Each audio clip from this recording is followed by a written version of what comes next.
are here in City Hall commemorating the 10 years of the Day of Religious Pluralism to honor, to acknowledge the beautiful tapestry of our faith communities, more so to reaffirm the sacredness that exists in all of humanity, because that's what our city is about. Pluralism is a recognition that there are different religions. We have to go beyond just a mere recognition that, yes, there are different religions. We have to go towards that genuine feeling of warm-heartedness towards each other, a genuine feeling of community, that we are all seekers of the sacred, manifesting something higher in our lives. Faith leaders do work together, and there's really the best example of what it means to be building bridges, serving the community at a greater expanse. But to do this today, it just should have flow outward and outward. It's a ripple effect. When you drop the little stone, where those ripples go. So starting here and then out the doors of City Hall into our communities. City Council declarations, for example, are not just something done in a vacuum and then forgotten about. For 10 years now, we've tried to live this declaration to show the city of Los Angeles we're all different pieces of mosaic. And we put together, pluralistically, we make a beautiful image. It takes effort to reach across, to try to understand each other more deeply, and to create space for each other, and making sure that we truly are paying attention and listening so that we're lifting each other up.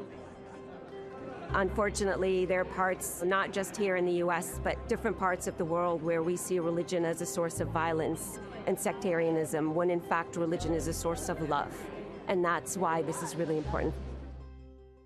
Manhattan Place Elementary School unveiled a new outdoor literacy corner. We know that reading is always a good idea, but just in case the kids don't know that yet, the school drafted a Dodgers star to help them catch the reading habit.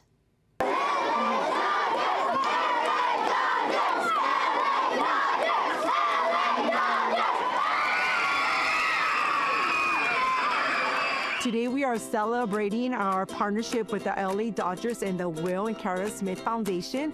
We are unveiling our outdoor literacy corner. This provides for students with multiple opportunities to develop their love for literacy and a love for reading. And it also shows the students that reading is fun, and that reading doesn't only take place inside the classroom, but reading actually can take place outdoors. Are you guys ready to read a book? Yeah! All right, so we're gonna read The Bernstein Bears Go Out for the Tea. Today is really special because we're partnering with Manhattan Place Elementary, and they are actually the second school this year that we're doing a literacy corner renovation. When we were in the World Series, we launched our first literacy corner as part of our MLB World Series Legacy Initiative.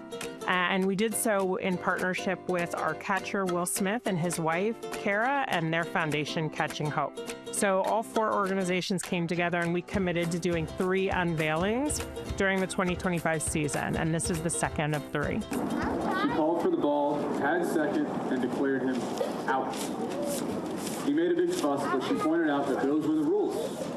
I hope they get to just enjoy this moment. You know, with me and the Dodgers here, it's a fun day. You know, they're all super excited. I love hearing the excitement they have. So hopefully when they, you know, come here each and every day they're at school in the literacy corner, they'll remember this day and remember, you know, the impacts that we had and how we just wanted them to enjoy reading. And, you know, hopefully this makes the space a little bit more enjoyable for them. Books are a gateway to knowledge and the world around us, and having this literacy corner outdoor provides our students with the opportunity to continue developing the love of reading and gaining multiple experiences through books. And it's also a great way to let our students know, like, we have people in the community that love and care for your success.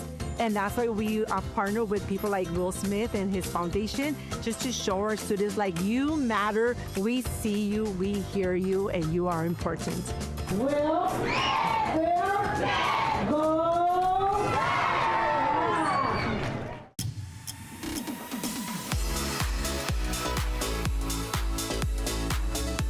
LA Memorial Coliseum and SoFi Stadium in Inglewood will serve as the official venues for the opening and closing ceremonies of the 2028 Olympic and Paralympic Games. LA Mayor Karen Bass made the announcement, along with Councilmember Curran Price and Olympic and Paralympic athletes. The Coliseum was first host to the Olympics in 1932, again in 1984, and in 2028, it will become the first venue in history to host the Olympic Games for a third time. The stadium in Inglewood will host the Paralympic opening ceremony and will share the Olympic opening ceremony with the LA Coliseum, creating a dual venue celebration. For more information, visit mayor.lacity.gov/press. Angelenos celebrating with metallic balloons should keep them secure and prevent them from floating into power lines, according to the Los Angeles Department of Water and Power, LADWP. The utility said that recently metallic balloons hitting equipment had caused 5 outages in 1 week, leaving nearly 3,000 customers without power. California law requires all metallic balloons to be anchored with a weight to prevent them from going into power lines. In addition, the LADWP advises that metallic balloons should never be released outdoors and always be deflated before discarding. Angelenos should report any incidents of metallic balloons and power lines contact by calling 1-800-DIAL-DWP. For more information, visit ladwpnews.com. Mayor Karen Bass and the Economic and Workforce Development Department invite business owners to attend the 2025 Procure LA Summit. The summit will highlight working with the city's Big Three, the LA Department of Water and Power, Los Angeles World Airports, and the Port of Los Angeles.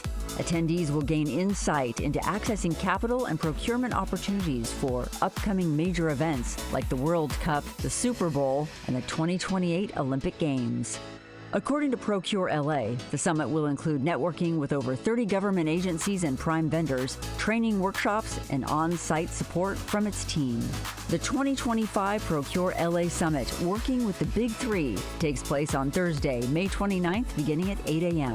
For more information, visit procurela.com.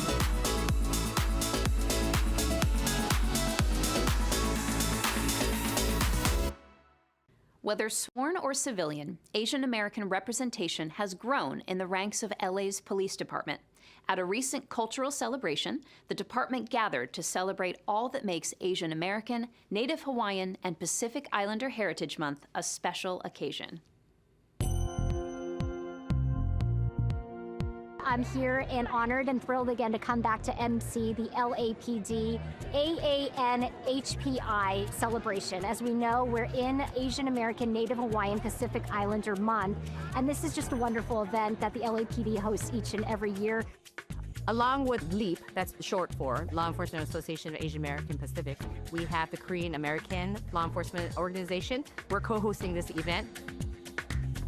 We have brought Filipino Americans, the Chinese American, Korean Americans, Japanese American, Thai. We've also brought in a lot of food because I think that's how you best connect people. So we have Chinese food, Korean food, and some Filipino food as well. So everybody can enjoy a little bit. We did put together about 5 or 6 different performances. K-pop and Chinese music is very popular. So we also have performance by a Chinese group today. The Asian community. We've grown in population in the city of Los Angeles. So we really wanted to celebrate and highlight all the people, the forefathers before us that brought us here. And we just want to celebrate with the community. And as you can see, it's a big production. And we are very happy to have the support of the AAPD and the city of Los Angeles. AANHPI month, we talk a lot about amplifying our voices, right? Making sure that our voices are shared, making sure that our culture is represented not only accurately, but beautifully, like an event like this. And I want to say, as I look around, how it makes me feel as an Angeleno and as an Asian American Angeleno to grow up and see so many faces that look like mine now in law enforcement. This LAPD truly represents the city of Los Angeles, and I want to thank you all for being a part of that, and I want to thank you all for celebrating this amazing month with all of us. Thank you, everybody. Pushing back against all forms of hate was just one aspect of a recent LA civil rights event, rooted in resilience. Community and city leaders gathered to discuss the journey from discrimination to civil rights justice, including how to access resources along the way.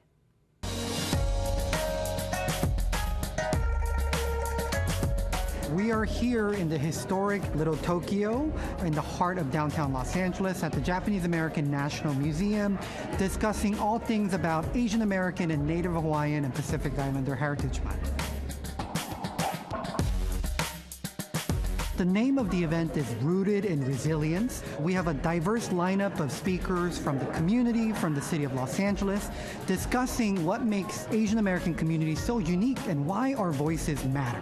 It's important for LA Civil Rights to step up and to say, we see you. And when we have an opportunity to celebrate a community, we are all in. And for the Asian American, Native Hawaiian, and Pacific Islander community, we are here. We celebrate you. We lift you.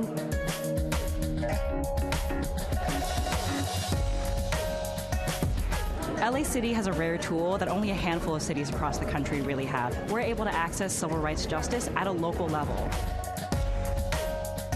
I hope we really start to understand how discrimination affects us. I think that's why it's important that we go out and talk to folks in the community, and there's an opportunity today and for our city department to get real, tangible results for communities.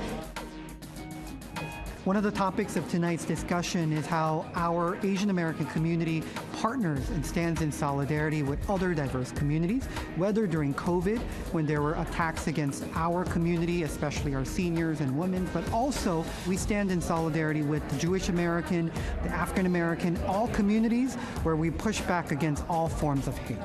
We love and celebrate the beautiful mosaic of Los Angeles, and we're here to have conversation with you about how we can build a Los Angeles for all.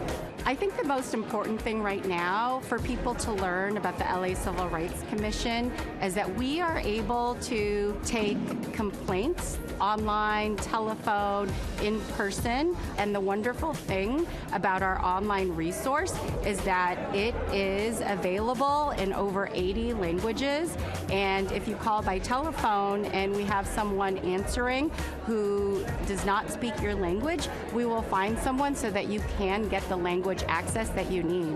We need to share these resources. If people don't know these resources exist, they won't access them.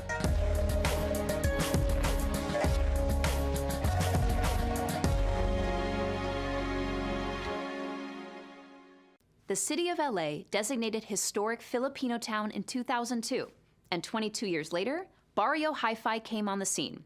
This community block party brings the crowds out for food vendors, music performances, and family fun in the heart of historic Filipino town.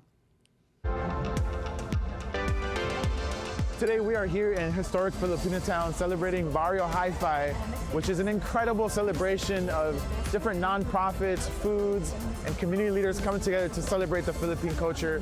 As we know, Filipinos outside of the Philippines call Los Angeles their home at very large numbers. And so especially in District 13, we want to uplift them, celebrate them, and be with them side by side in anything they do, including this amazing festival. So we're going to have a great time, eat some food, and maybe sing some karaoke.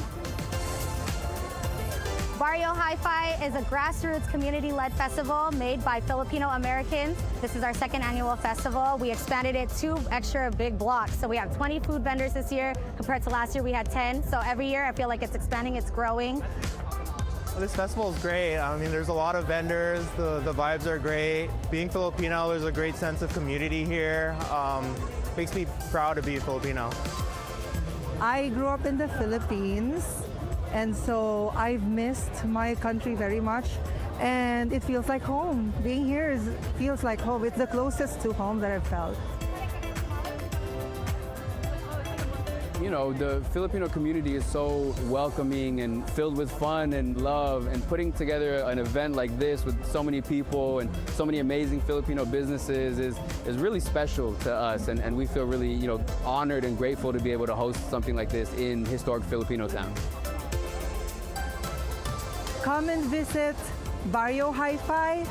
You can experience great food, experience, merch, everything that you miss about Philippines, you can experience here. This festival is completely different because we highlight Filipino American creatives, and We're just trying to showcase and bring a lot of light and a lot of energy to that, because usually Filipinos are always in the backgrounds of every moment. So Los Angeles, California is our dear home now, and we want to bring a lot of traffic to the historic Filipino town. We want to bring awareness to the Filipino-American culture, and you know, it's welcome to everybody. It's not just Filipinos. We want to welcome all of our POC members. Everyone's welcome. Just come with a good vibe. We go from cultural celebrations past to an upcoming one.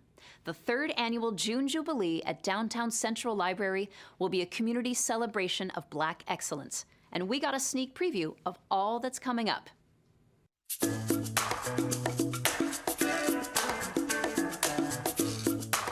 June Jubilee is an annual celebration of Black excellence here at the library. We offer a wide range of activities and entertainment. It is family friendly, so there will be plenty of workshops for the children. There will be bracelet making, crown making, just a lot of fun arts and craft that will kind of capture their interest. We will have cultural entertainment and things that are fundamental in the Black community. That includes urban line dancing, which is kind of a staple in the Black community. There will be double dutching, which I'm sorry, my fellow community, I don't know how to. There will be cooking classes and classes that are just informative about food. We will have a choir. There will also be hip hop and R&B bingo, which I'm very excited about this year. It will include a lot of other genres like funk and disco. We will have a libation and drum circle, which is very wonderful because you'll be able to get your blessing. So one of the wonderful things about this year's libation and drum ceremony is we will have a poem by Laureate Lynn Thompson that she made specifically for this year's June Jubilee.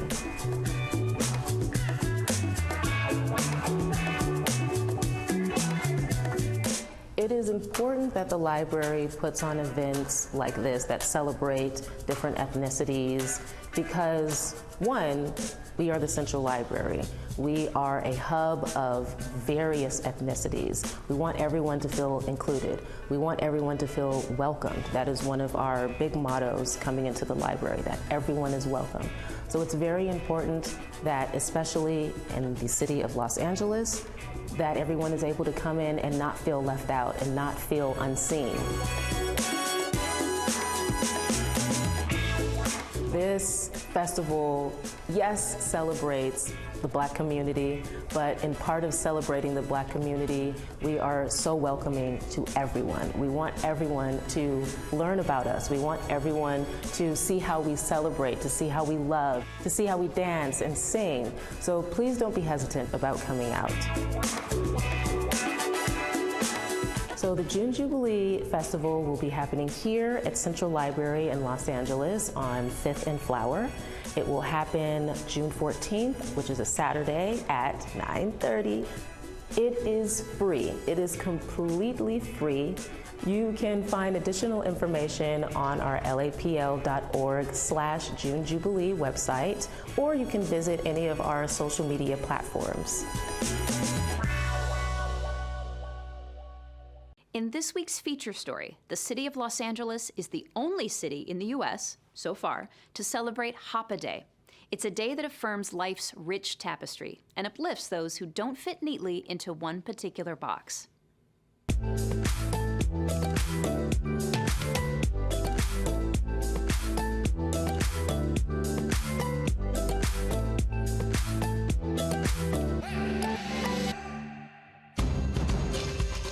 I'm so honored to recognize once again Hapa Day in the city of Los Angeles. This is the 3rd annual Hapa Day. It's a proclamation celebrating people of mixed heritage, particularly mixed Asian heritage. Hapa is a Hawaiian word for part. That sentiment, the idea of being part something and part something else, has spread beyond the islands of Hawaii. This term really resonates with so many of us. today's presentation is so incredibly meaningful because it uplifts those who don't really fit neatly into one box. It affirms that there is beauty in complexity and strength in multiplicity.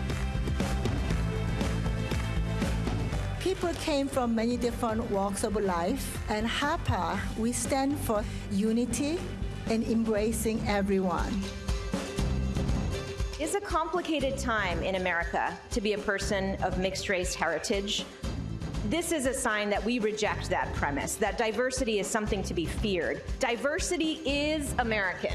Congratulations to today's honoree, DJ Hapa.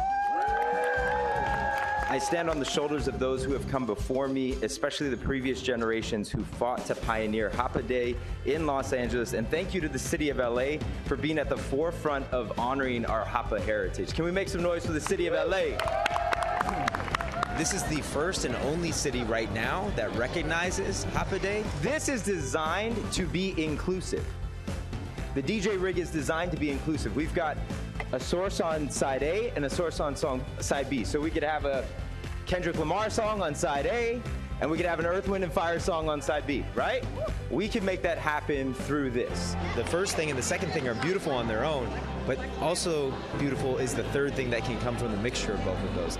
DJ Hapa, we have a City of Los Angeles recognition for you. Hapa told me about this event. There was no way in HELL that I was going to miss this. Here we go. Hey!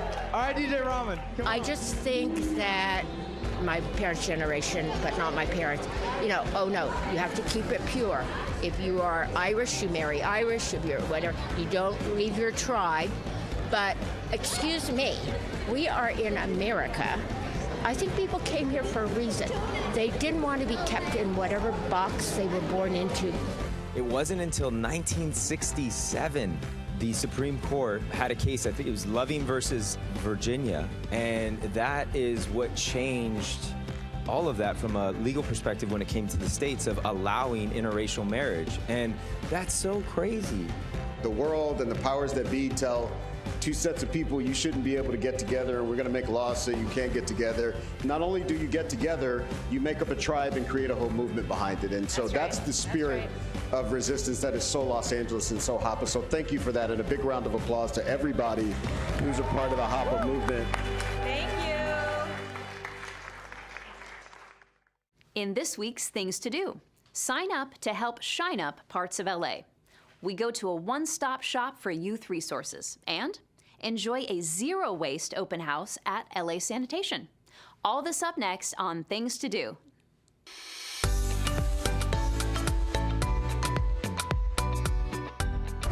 In honor of Asian American Pacific Islander Heritage Month, Mayor Karen Bass and city leaders invite you to Shine LA, AAPI Day of Service, taking place on Saturday, May 31st. Angelinos from across the city will engage in community service activities with family, friends, and neighbors. Volunteers will pick up trash, plant trees, remove graffiti, and more. Join city leaders and departments to beautify neighborhoods from San Pedro to the San Fernando Valley. Head to the website for a full list of locations for Shine LA, AAPI Day of Service on Saturday, May 31st, beginning at 9 a.m. To find out more, visit mayor.lacity.gov/ShineLA. On Saturday, May 31st, LA City's Youth Development Department hosts its Youth Expo. Now in its third year, the Expo is a one-stop shop resource fair for youth ages 14 to 26 and their families. The event will feature on-site job hiring, career and workforce development workshops, mental health services, as well as community engagement and leadership opportunities. Enjoy free lunch, a workplace fashion show, an arts and culture activity zone, and giveaways. Join the City of LA's Youth Development Department and over 90 exhibitors at Los Angeles Trade Tech College. Youth Expo 2025 takes place on Saturday, May 31st from 9 a.m. until 3 p.m. For more information, visit ydd.lacity.gov. Get ready for LA City Sanitation and Environment Open House Series of 2025. On Saturday, May 31st, head to the North Central District Yard to experience a zero-waste event like no other. This open house showcases LA Sanitation's curbside collection and recycling programs. Learn more about how to reduce waste, and of course, you get to check out the sanitation trucks. They'll be on display, and you can check out how they operate. Toot your own horn about recycling at LA San Open House, happening on Saturday, May 31st, beginning at 10 a.m. For more information, visit sanitation.lacity.gov. And that's a look at some things to do.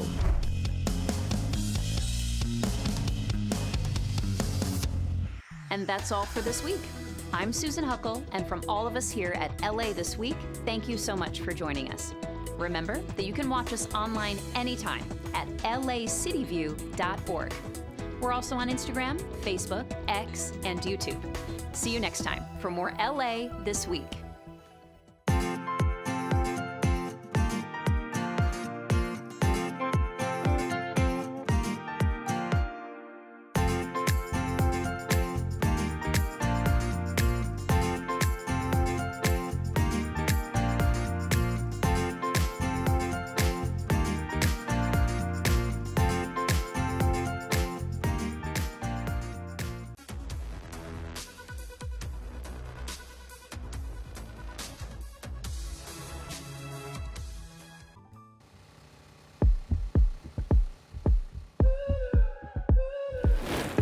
What does it take to move a mountain that no one wants to climb?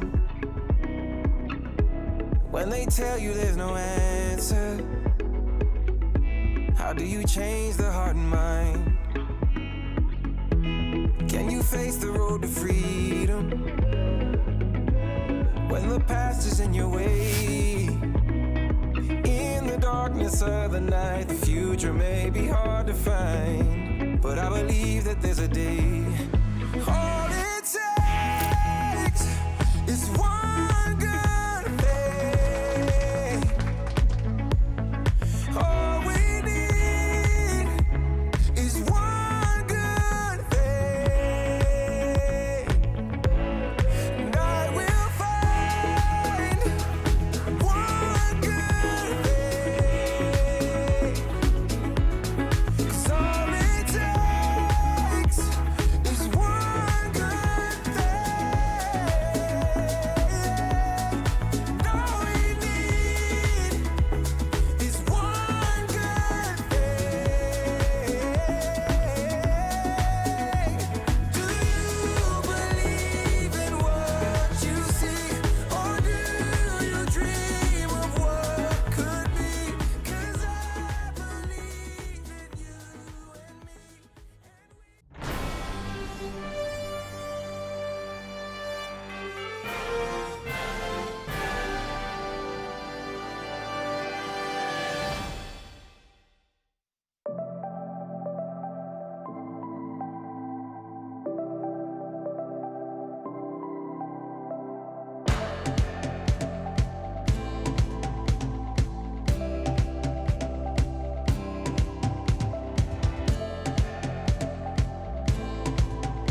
All right, good morning and welcome to the regularly scheduled meeting of your Los Angeles City Council. Today is Friday, the 30th day of May in the year 2025. Public comment for this morning's meeting will be taken in person in this John Ferraro City Council chambers.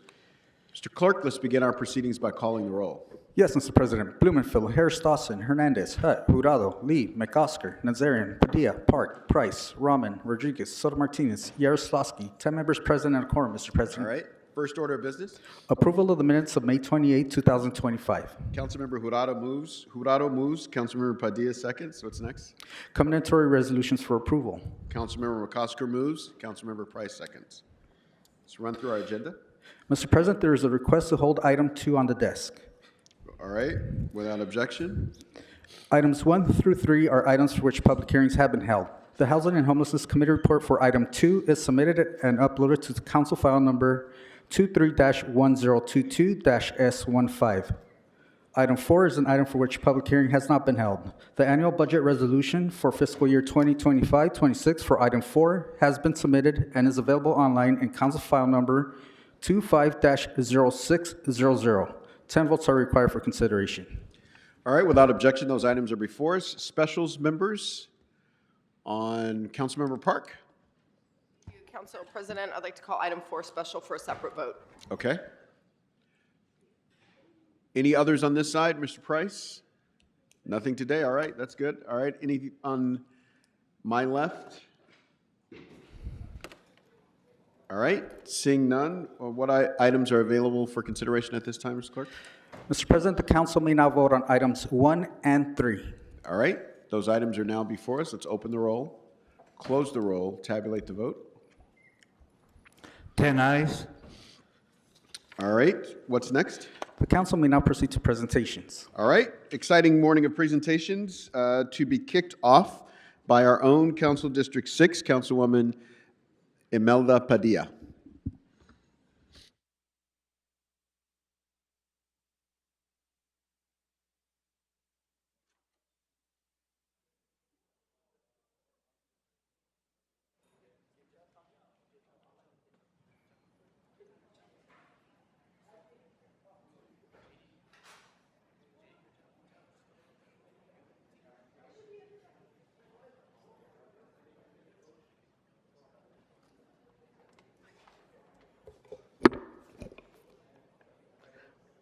Young people, they're so shy in this building, but they shouldn't be. This is their city hall.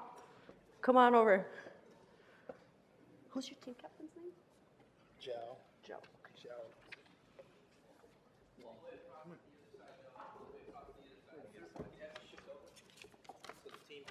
We're all here? And JD. Can I get my captain? Huh? Both my captains? Yeah.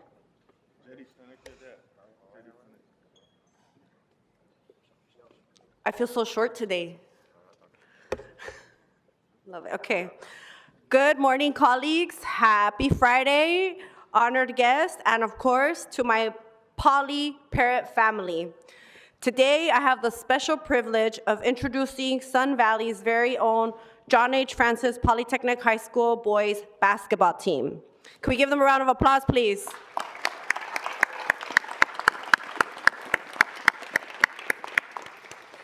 This is a team that didn't just play the game. They rewrote the story of what's possible when discipline, drive, and determination meet head-on.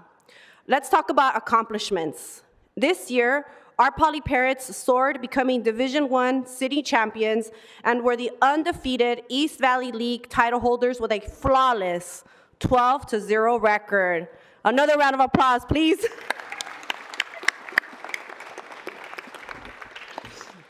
These aren't just stats, they're mile markers of hustle, teamwork, and relentless commitment. So to the players, you showed that excellence isn't built in a single moment, it's earned in every early morning practice, every sprint, every huddle, every decision to push harder when no one is watching, including having the grades to play, because academics are important too.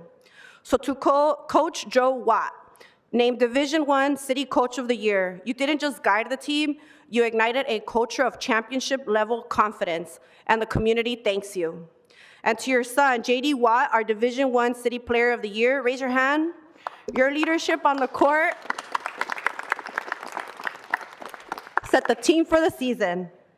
We also want to proudly recognize, I don't want to say this wrong, Kuyan Kuwaja and Jao Lebunao, who earned all City Division I honors, representing not just skills, but the spirit of the Poly Parrots.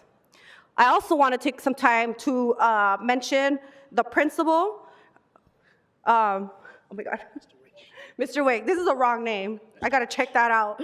And Athletic Director Maria Hernandez, our dedicated faculty, families, cheer squad band, and alumni boosters. Thank you for building the village that carried this team to victory. And this wasn't about winning. It was really about representing the whole community of the San Fernando Valley with pride, humility, and strength. Cutting down the nets at Roybal wasn't just a moment, it was a message. The East Valley belongs in the championship conversation. So today, on behalf of the city of Los Angeles, we say loud and proud, Si se pudo, you did it together. And now, to share more moments about this remarkable season, I'm honored to welcome the architect of this championship-run team, Coach Joe Watt.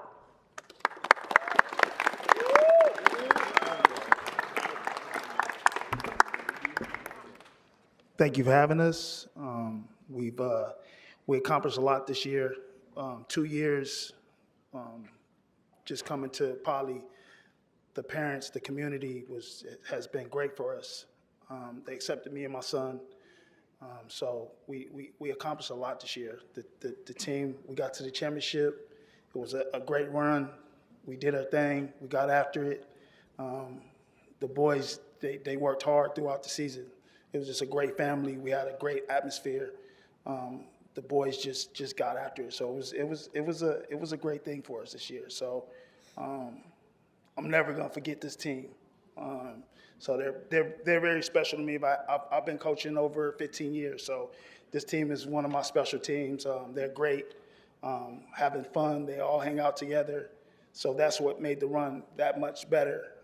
So I'm never gonna forget these kids, especially the seniors. So I'm proud of them. My coaching staff was great. Jeff Bill, Aaron Perry, and Mike Hamilton, they helped me out. So we tried to build a structure for these kids, and they bought into everything we wanted. So that's why we got the championship. So I'm very proud of them. So thank you guys for having us. I'm gonna let Jao come up and talk, one of my captains.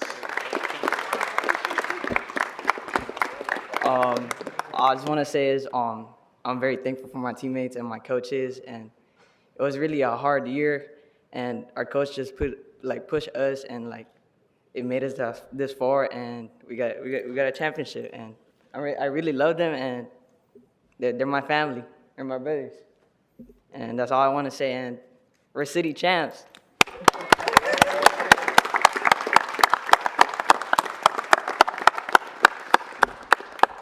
I love it, right? Just short speeches shows the humbleness and how, but I hope right now you guys are really feeling the love and the proudness of your the whole city. This is a big deal. So before we conclude though, I want to once again congratulate every player, coach, and supporter who played a role in this phenomenal run. To my council colleagues, I want this to be an opportunity for us to see why our investment in recreation and youth sports matter. For a very long time, the community of Sun Valley and the entire CD6 community, I would say, was known for being a baseball community. But throughout the years and these presentations that I've been making, I've noticed that basketball is starting to dominate what youth in this community really do. And I'm excited because when I first became actually a field deputy, I noticed this strange thing at some of our parks where we didn't have full courts. We only had half courts.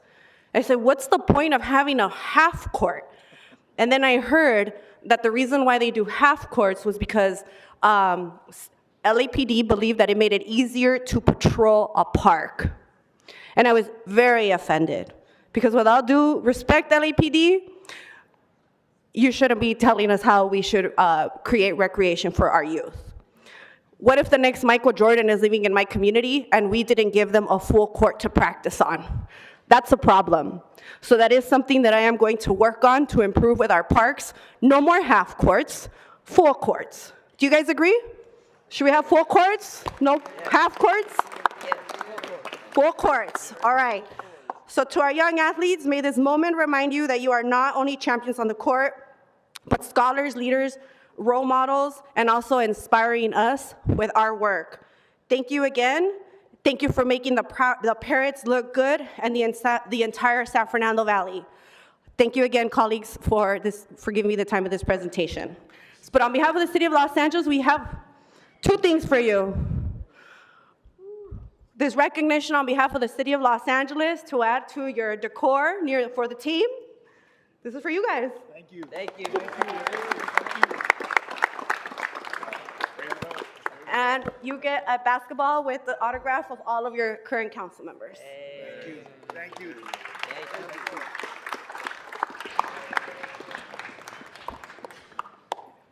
Councilmember Hutt. Thank you, Mr. President. Thank you, Councilmember Padilla, for bringing in this team. It's always great to see our high school basketball players do their best to win championships and to make our communities proud. Congratulations to each and every one of you. Your future looks really bright. Thank you. Thank you. And congratulations to all of you, and thank you, Councilmember Hutt, for bringing this presentation. I will note, members of the council, I keep doing that. Councilmember Padilla, thank you so much for this presentation this morning. And congratulations to Poly High. I will note, members of this council, we now have decathlon and basketball, I think, in something else that the Valley is winning in. So we all need to get our act together on this side of the hill to hold up our end of the bargain. But congratulations to you, and always know any Polytechnic student or Poly High graduate, you should feel, especially at home here in Los Angeles City Council, the greatest mayor this city has ever known and will ever know is a Poly alumni. So you are in good tradition with Tom Bradley and J. Paul Getty and Paul Williams and so many others in history. And thank you for the history that you're making for all of us here in the city of Los Angeles. Councilwoman Padilla. Thank you all. A few pictures?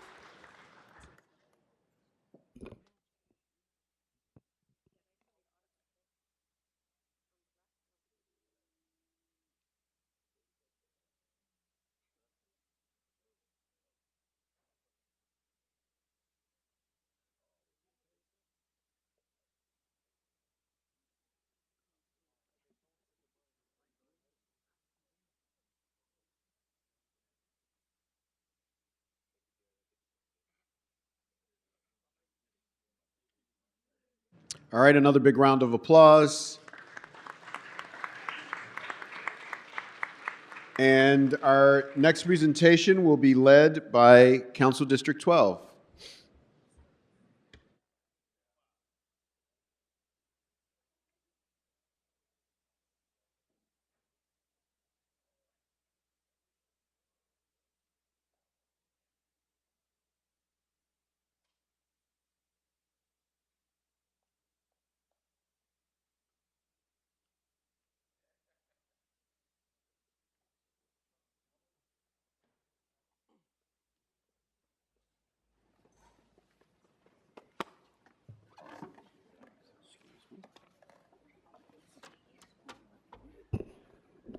Good morning, everyone. It is such a privilege for me to stand here today to honor an organization that has redefined what it means to show up for one another in times of crisis, the Change Reaction. I go through life with the adage that if something is too good to be true, it usually is, but the Change Reaction has changed that for me. Founded in 2019 by Greg and Jody Perlman, the Change Reaction began with a powerful idea that when generosity is personal, direct, and immediate, it has the potential to not only help, but to transform. And that idea has grown into something extraordinary. Over the last few years, the Change Reaction has quietly and powerfully changed thousands of lives across Los Angeles. Through a network of over 50 hospitals, schools, faith-based groups, and social service agencies, they've delivered help where it matters most, directly to the people who need it, when they need it. Greg once explained to me that when you donate a large sum to a charity, you often don't get to see the direct benefit. But when you give directly to those in need, you see the impact, and that becomes contagious and makes you want to give more. He set out to inspire other people who had the means to feel this change that they were making in people's lives, and that would hopefully make them want to give more. Last year alone, this organization distributed over $16 million to more than 17,500 individuals and families. All of us in public service have had those moments where you hear a story and there is no program or service that we can provide to necessarily help them out of their situation. For example, when Joyce Caraveo lost her home in a house fire, it wasn't a form letter or automated reply she got.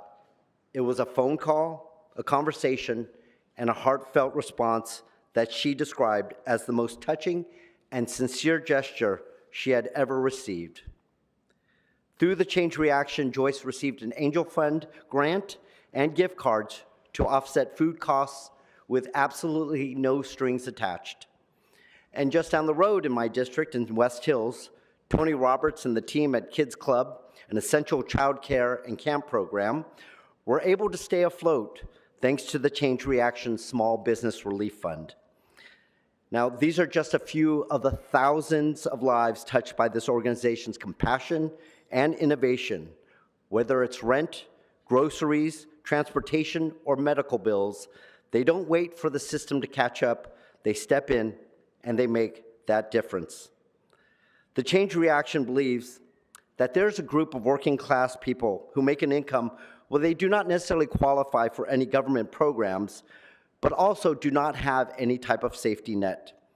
What they wanted to make sure was that when people were climbing up the mountain of life, that one incident, one tragedy, one car accident, one medical bill didn't bring those people all the way back down. Their model, rooted in trust, speed, and dignity, is one that we should all learn from.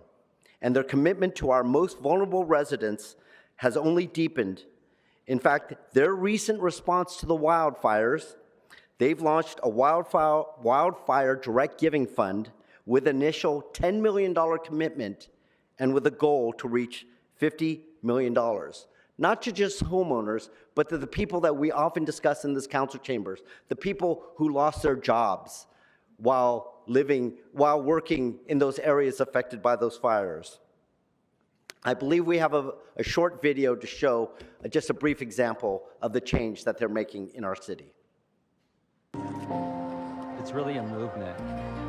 It's a movement of generosity and love. Thank you so much. We act quickly. We know that people are literally praying for a miracle. That paid off your loan for you. Change Reaction has changed my life. Since their inception in 2019, Change Reaction has given away $45 million to 37,000 people. That's what we've been doing for 5 years, under the radar. No PR, not raising money. You know, one victory at a time. We have a team that's cracked the code of how to get money to people directly with the social worker network, where everything's vetted. When the fire broke out, we mobilized our team. We started getting money out to people immediately. It's time to create the greatest direct giving wildfire relief fund ever. It gives me hope. To see humanity come together is really breathtaking. Because this is just not a check, but a little glimpse of hope. A lot of us are just regular people trying to get by and survive. We know this community is going to need so much more, and we're asking Angelenos to join us and say, help us with the long road of recovery. This matters to us because you matter to us. There are angels performing miracles here in Los Angeles, and Change Reaction is one of them. Shout out to Change Reaction. Change Reaction. Super excited to pay it forward. It inspires us to want to help other people as well. Return the kindness. God bless people like you. You're a really good person.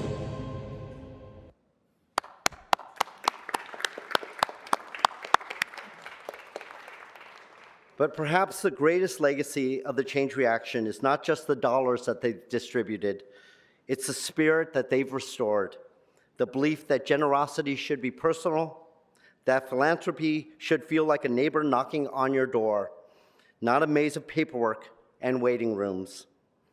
We're fortunate to have two individuals with us here today who experienced the kindness firsthand. They're here to share what it felt like when the Change Reaction showed up, not with red tape, but with real help. I'd like to introduce Joan Vassell and Gladstone Rennie.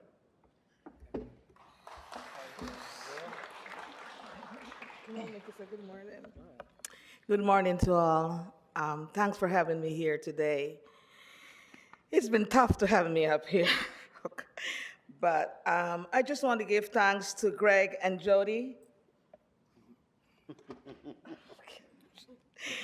Okay, I just have a small little, just bear with me. Okay, my name is Joan Vassell, and I want to share a piece of my journey. It's a story of heartbreaking loss and survival loss, also one of grace, faith, and unexpected kindness.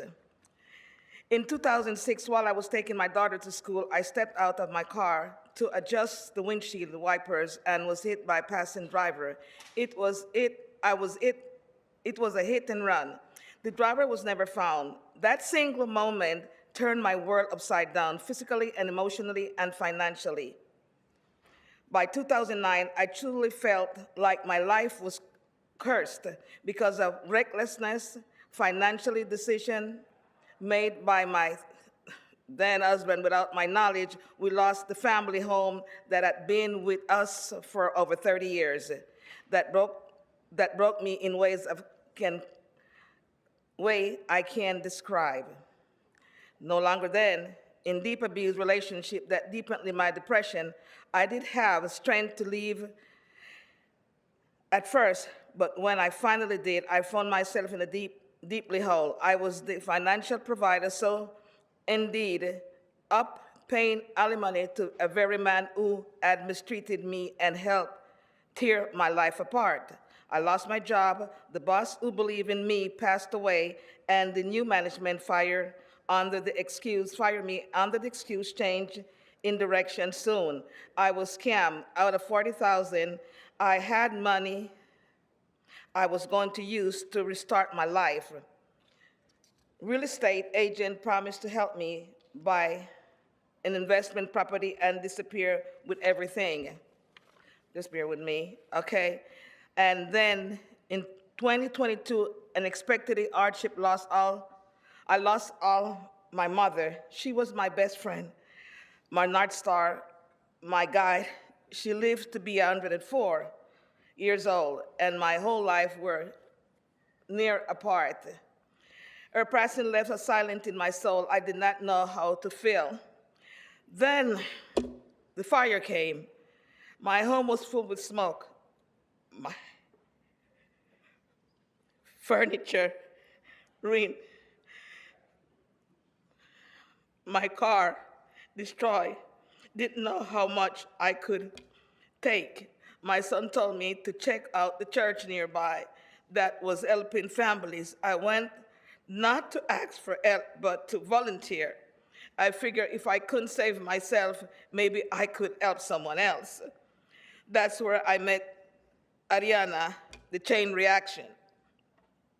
I opened up to her about everything I had been through, and instead of pity or judgment, she responded with something I hadn't felt in a long time: compassion. She listened, she cared, and she acted. Through the Change Reaction, I able to get reliable vehicle, furniture, from my home and financial relief that gave me room to breathe again. But what meant the most was the hope she gave me. She reminded me that I still matter, that even after everything, good things can still find us. So today, I just want to say thank to Jody and Greg for you seeing me, for believing in me, for reminding me that grace is real and that God ain't giving up on me. You didn't just change my situation, you helped me find strength to believe again. Thanks again, okay?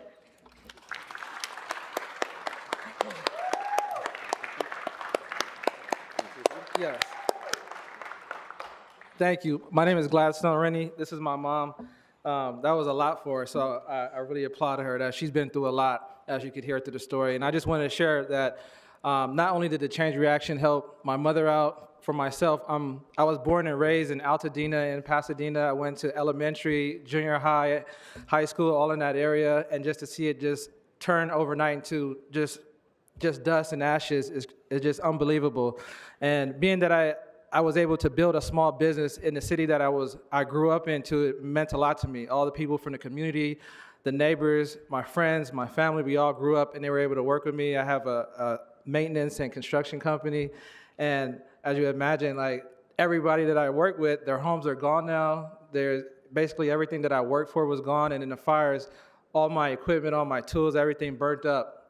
And I basically looked at just having to start all over. So by the grace of God and just through relationships, we were able to find the Change Reaction. We were able to work with Ariana, who's a great representative, and we were able to kind of get back on our feet. So I just want to give thanks and let you guys know that this is a great organization that really helps out people. Thank you.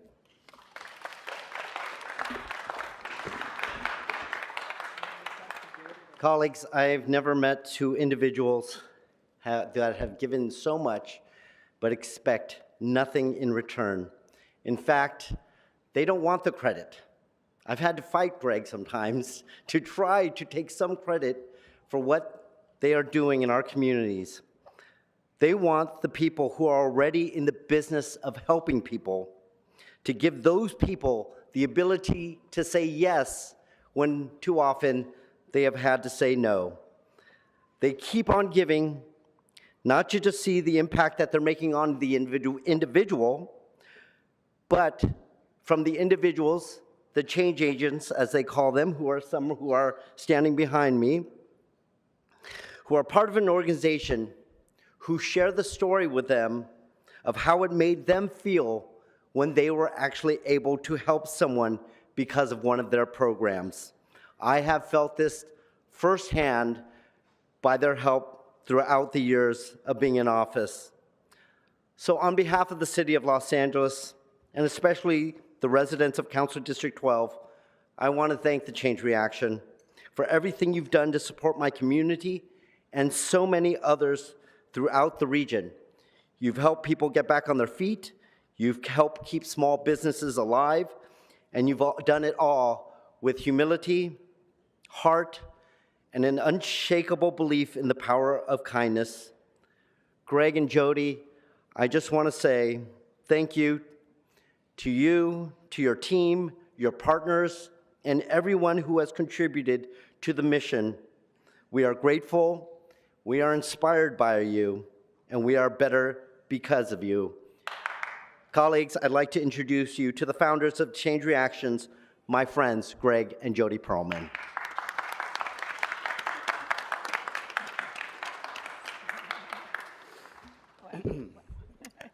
Thank you, John.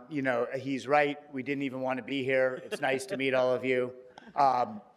We don't do this for anything but to hear the stories of the woman behind me who we've been helping thousands. I think we've helped now close to 4,800 families recover from the fires, starting with direct cash assistance, where we provided checks to about 2,700 families within 2 weeks, offering $3,000 to $5,000, and now just getting everybody stabilized. We've secured thousands of sets of furniture. security deposits, doing our part where we're, building a movement, which is what you do for a city you love. This is a city we love. I'm born and raised here, third generation. My wife's from New York, but been here 38 years. And LA made us.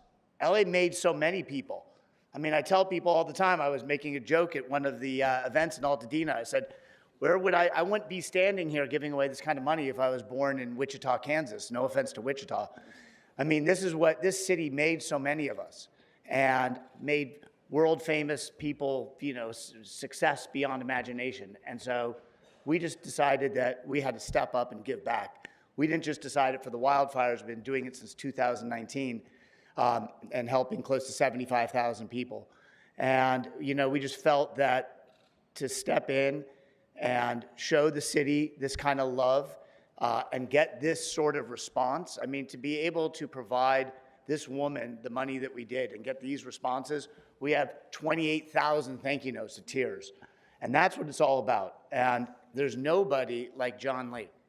I know a couple other of you have come to us for some requests. We've offered it to you guys across your district. We're just in all your districts because we support 200 organizations.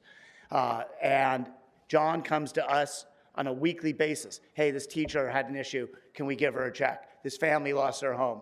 He's a change agent. And, John, you're a special human being beyond being, whatever. This is your heart and soul. I've known you for a long time. And so thanks for honoring us. But really, you're an amazing partner. And so, we are happy to be here. Ariana Tuttle, Jessica from Rock Era in Los Angeles, these are change agents. We have 2,000 people like this embedded in hospitals, nonprofits, schools, law firms, every major eviction defense networks, everywhere you are, we're supporting people like you. So without Ariana, I think that her organization, we funded them. They're responsible for moving close to $2 million to wildfire victims. Every single day, she's in church, she's crying, she's praying, she's holding their hands. We don't just lead with our wallet, we lead with our hearts. And she and her team are an example of that. So my hat's off to you, Ariana, and your team. You guys are rock stars. Thanks for having us. I do have to run. My wife, Jody, wants to say just a couple words. Go ahead. I just want to say thank you for having us.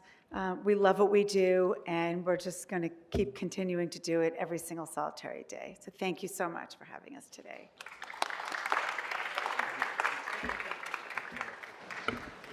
Colleagues, I do have a special relationship with Greg. He often calls me and says, John, we got to figure a way to give out more money. I'm like, I can help you with that. I can help you with that, Greg, absolutely. But so many times they just have wanted to help. And some of you in the Chambers Council were affected by the fires, and you heard about this program, and you reached out to me, and we were able to help people within your district.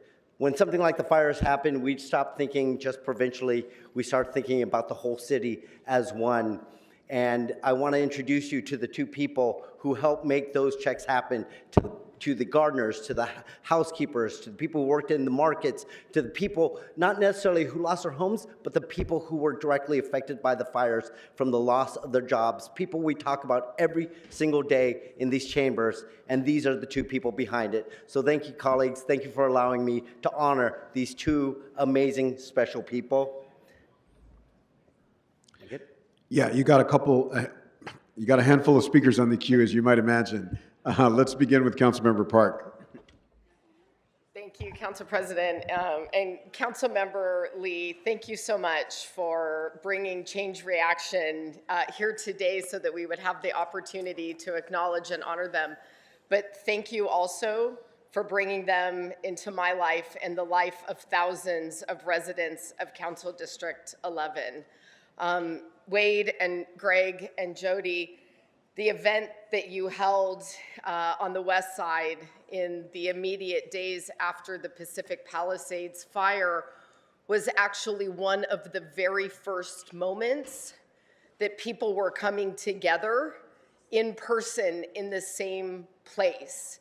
And you created that opportunity for human connection, reconnection, in a moment when I think we were all still traumatized, people displaced, sleeping on couches with friends and in hotels, going through their minds trying to inventory what had been lost, trapped in the uncertainty of what was to come. And you showed up in a way that was so desperately needed for so many of my constituents and neighbors. And so just on behalf of a grateful council district and a grateful city, I want to say thank you for everything that you did in the wake of the Palisades fire, but thank you for everything that you do all day, every year. And thank you, Councilmember Lee. Councilmember Hutt. Thank you, Mr. President. And thank you, John Lee, for really reaching out to folks and meeting them where they are. When you first started sharing that there was support available, I honestly have to say I didn't believe you. I mean, you know that. And then you bring this organization to people and really about real life support. So I want to thank Greg and Jody for your humanity, for spending this part of your life in this crisis helping people that you don't even know. And that it's a really big deal that we get testimonies like we just got from someone that didn't have hope and you brought them hope. And this is really what Los Angeles is about. This is really about people taking care of people. So thank you so much. And I'm glad that we're able to acknowledge them now and not in a year when people are not thinking about this, but right now where people are trying to recover. So thank you so much. Councilmember Blumenfield. Great, thank you. This Los Angeles is the city of angels, and John, thank you. It's rare that we actually bring in genuine angels into our chambers here. And I want to just add to it and recognize Greg and Jody for all that you've done. I've seen it firsthand. You guys stepped up during COVID and provided struggling businesses in my district. We worked with you to get them loans between $5,000 and $25,000. That made a huge difference for a lot of businesses that were really on the edge, and a lot of families that relied on those businesses that were really on the edge, and you stepped in. Usually you see a lot of publicity around big charitable contributions. Someone gives a giant donation. You guys have stepped in and said, no, it's about the small ones. It's about helping people where they are. Again, I've seen it firsthand. We had a situation a couple of years ago. Someone was in my district was on needed oxygen, and their DWP bills had gotten beyond them, and we worked with you, and you got them straight, and you got them that little bit of help that they needed to get on their feet. It wasn't a huge donation, but it was a donation where there was no other source, where there are these gaps in public dollars and city funds and state funds. And it's amazing to have someone who just says, I'm going to fill those gaps. I'm going to step in. So I'm very grateful to you and what you do. I look forward to working with you more in the future. You and your whole team, Wade, I've known you for years, and all the change agents that you have that make this a success. You guys had the vision, but you also figured out a way to implement it in a way that's very genuine and very real, and that impacts people really at the ground level. So thank you. John, thank you for bringing them in, and we appreciate you. Congratulations, and I join in this celebration. Councilmember McCosker. Thank you so much, Councilmember Lee. You have such a big heart and you display it over and over and over again. Thank you for bringing the great work of Change Reaction to all of our attention. And thank you for your generosity and your humility of saying that you don't want to be here, you just want to empower the organizations that exist in our community to do all this good work. And in that regard, I want to lift up Rock Era, Ariana and Jessica, who I found out something new about you today. So I know them from Watts, where Ariana and Jessica, working with their team, uplift the youth of our community, young girls, young men. And I see Jessica filming. She's a technical wizard. This will be all over the internet later. I'm so proud of you to see how much good you do. And it's okay that you're doing some good outside the 1-5. You know, everybody deserves your wonderful work. So thank you so much, and bless you in your work. Thank you so much. Councilmember Price. Thank you, Councilmember Lee. I too want to just thank you for bringing in this extraordinary organization has been doing so much, you know, and has been doing a lot in South LA. You mentioned the Watts area, but I know in CD9, I've had businesses and individuals that have benefited from your generosity. And so we just want to say thank you. We are all in this together, and you have demonstrated that you are a city, you are an angel in our city. Congratulations. Councilmember Jurado. Thank you, Council President. You know, this traumatic fire happened within like a month of me getting here. And as I got to know my colleagues and trying to figure out what we can do. And as a seatmate, I've learned about Councilmember Lee's generosity and his ability to bring people together and really match people with the need and the resources. And so bringing you here is just an embodiment of that. As someone who relied on the kindness of strangers, applying to every grant and scholarship, and you know, being locked out of those systems, people like you were how I got here, and hearing their stories is so touching because I think we all know people like you and want to do this service. And so appreciative of all the work that you're doing and how Councilmember Lee highlights it, and it just really embodies you know, the people in your district and the giving that you do. So thank you for being part of that collaborative LA spirit that I love. And Councilmember Lee, thank you for this presentation. I really appreciate it. You all are the shining example, and for me, the standard for what philanthropy should be. Councilmember Lee probably doesn't remember this, but when he first told me about your work, I nearly jumped across the table to get his phone, to get your number out of his telephone, because I just didn't believe that we had something like that. We have so many gaps in our social safety net all across in healthcare and housing and utilities in so many places. And not only do you all help people take care of the problems that happen to so many people on an everyday basis, you found people that can infiltrate these systems and identify the people who are being impacted by the gaps. And so both the strategy, the generosity, the consistency, the commitment, and most of all, the heart is something that I think we can all aspire to. So thank you so much on behalf of the 4 million some people in the city of Los Angeles. Councilmember Lee. All right. Well, thank you, colleagues, for those kind words.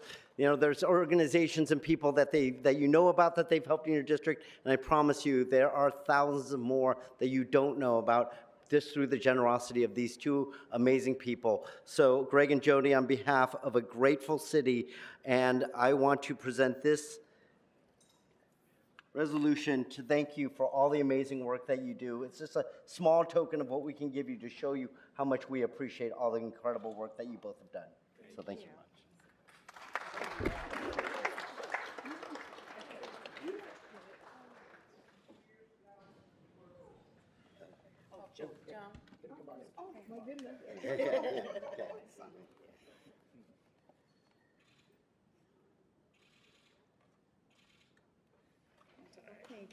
All right, next, Council District 9 will lead us in our next presentation.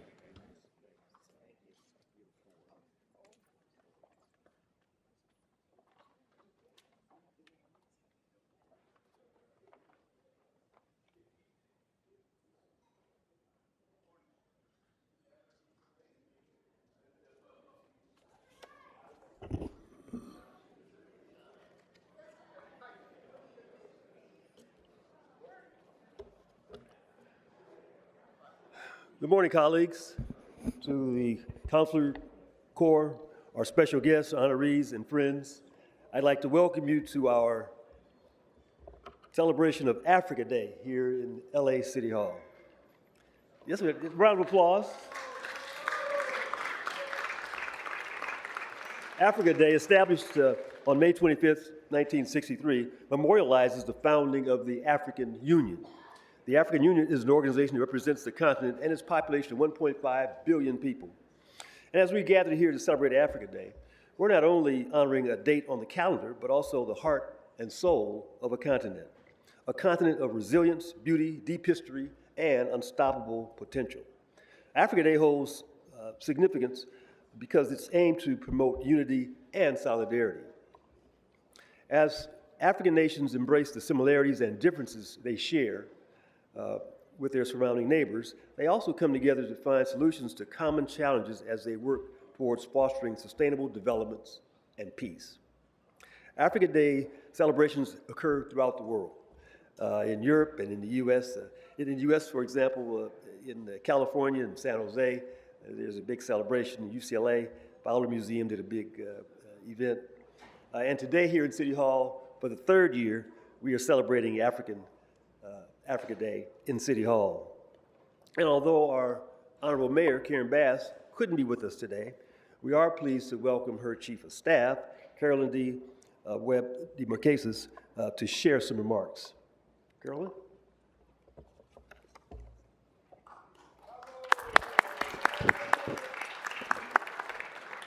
Thank you, Councilman.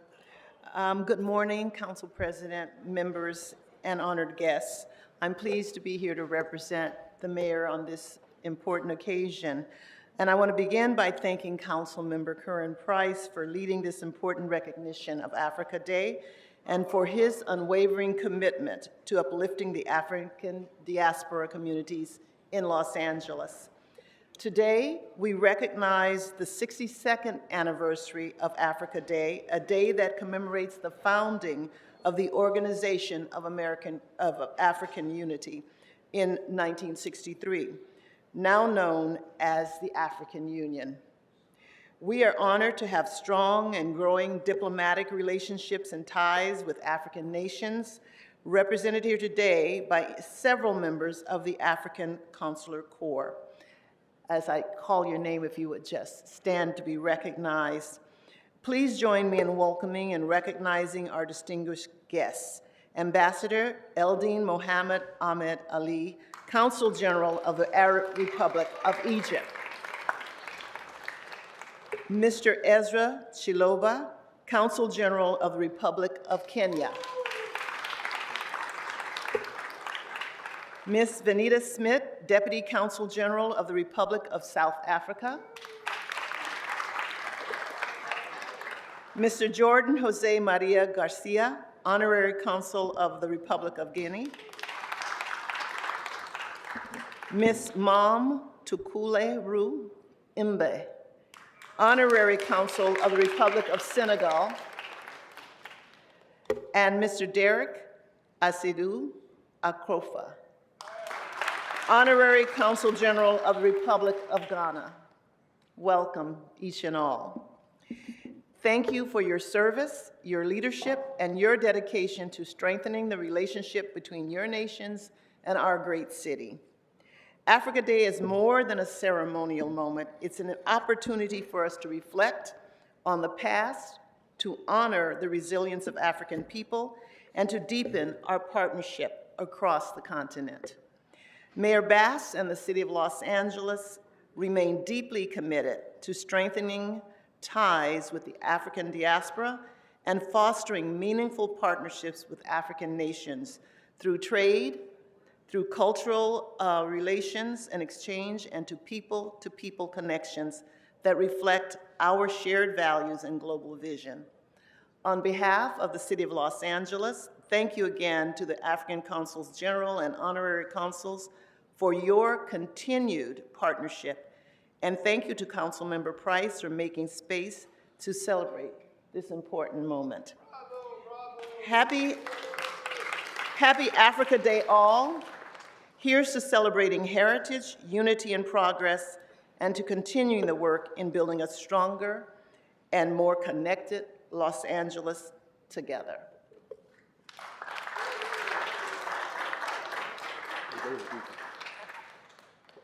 Thank you, Madam Chief of Staff. Let's give it up for her again, please.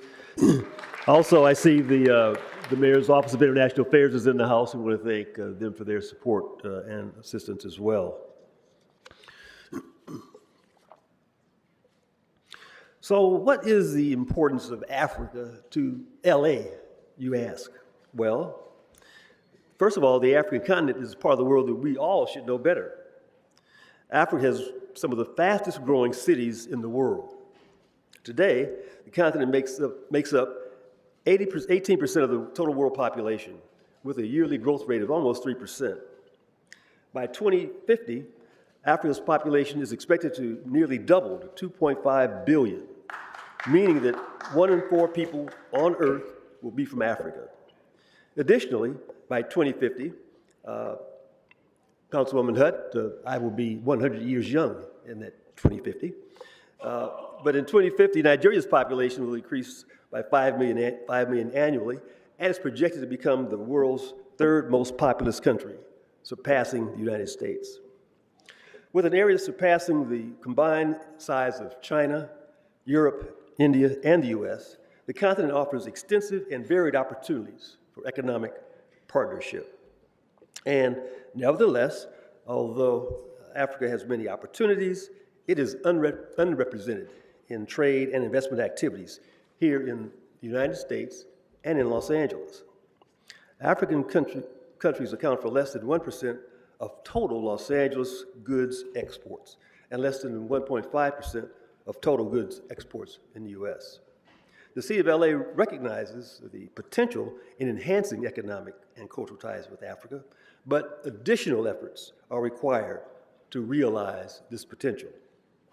To address the challenges of geography, time zones, and connectivity, the city has been prompted to consider developing a LA Africa Trade Investment Strategy.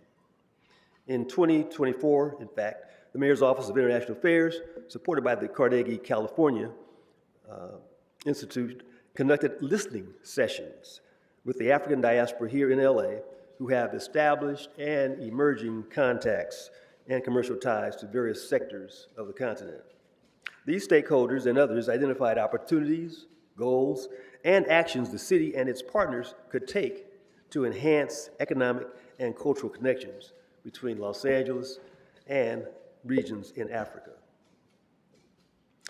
Now, as far as the 2028 Olympics is concerned, it was reported that 54 African countries participated in the 2024 Olympics in Paris. And we anticipate a greater level of participation here in Los Angeles for the 2028 Games. The involvement of African countries in the 2028 Games will offer various opportunities to the city, including economic growth, cultural enrichment, and global engagement. LA's diverse neighborhoods will receive international attention, foster cultural exchange, and support local businesses. The participation of African nations in the Games will contribute to our city's cultural diversity and will offer a richer and more inclusive Olympic experience.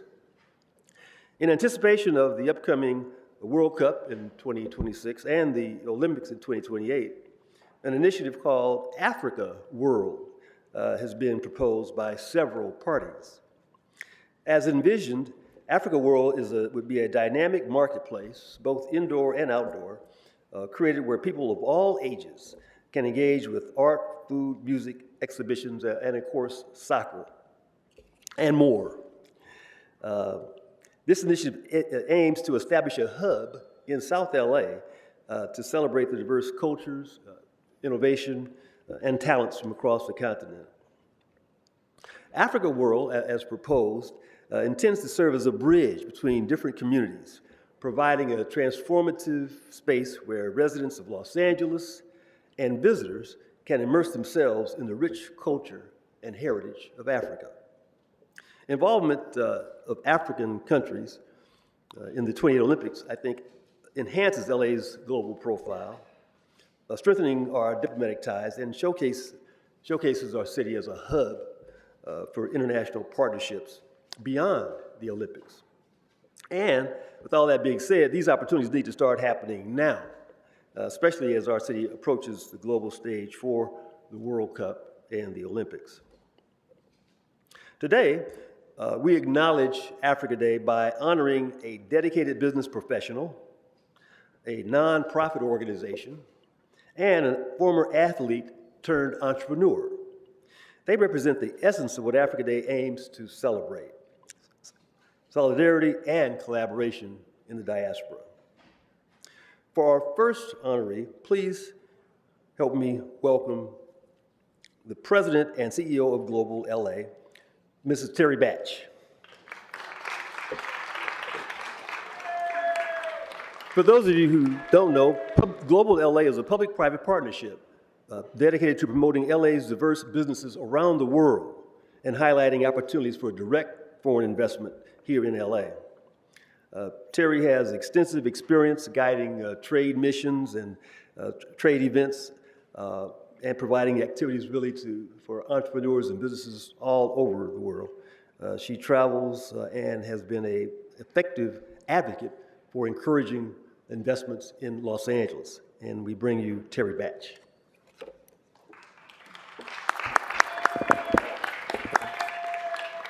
Thank you, Councilman Price, and to our council president and the council here. Thank you for the opportunity to speak before you today and also to present Global LA, a nonprofit that was started to promote Los Angeles ahead of the Olympics, ahead of all of the world events that are coming, and for the purpose of bringing economic development, especially to our most the communities that need it the most in terms of investment, our underserved and underrepresented communities. Like Councilman Price said, my name is Terry Batch, and I've been heading up this organization for the past year and a half. And I'm excited about all the things that are coming because there's so much possibility in terms of driving economic development through these activities. And the work that I've done so far has focused on highlighting all the things about Los Angeles that when people think LA, they don't think about. They don't think about our communities in South LA and East LA, parts of the Valley. So it's really an opportunity to shine a light on that and to bring business opportunities to our local communities. So I'm happy that we have the opportunity to do that with the African continent. There's a lot of misconceptions about Africa. I think the media does it a disservice in terms of the growth that is happening, the young people that inhabit the continent, and all of the innovation and opportunities that are there. So part of Global LA is also dispelling those myths and bringing us together as a people so that we can take advantage of not only the opportunities that exist, but also just be together as a people. I just want to end my comments by just a little story. As I found out about this very late yesterday, as I was thinking about what would I say today, and as I was sitting down thinking, I had a few bees that started to appear in my room, and it was out of nowhere, and I freaked out a little bit because I was like, what are these bees doing? And so I immediately closed the door, left the house, and said, I am not going back into that room until those bees are taken care of. And I told a friend about it, and she said, you know, bees are a really good sign. See, bees actually mean something, especially in the African culture.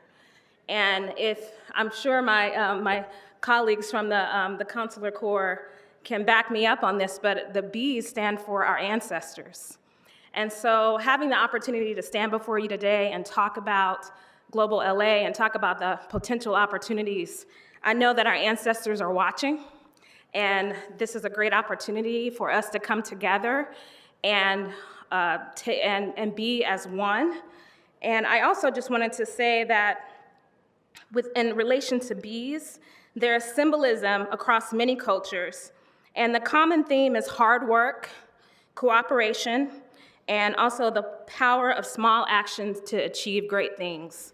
And I believe by our interacting with our brothers and sisters on the continent, even the smallest of actions, we can achieve great things together. And I'm looking forward to what we do with one another. So thank you for the opportunity. Thank you for honoring myself, honoring the work that Global LA is doing. And I look forward to the future ahead. Thank you.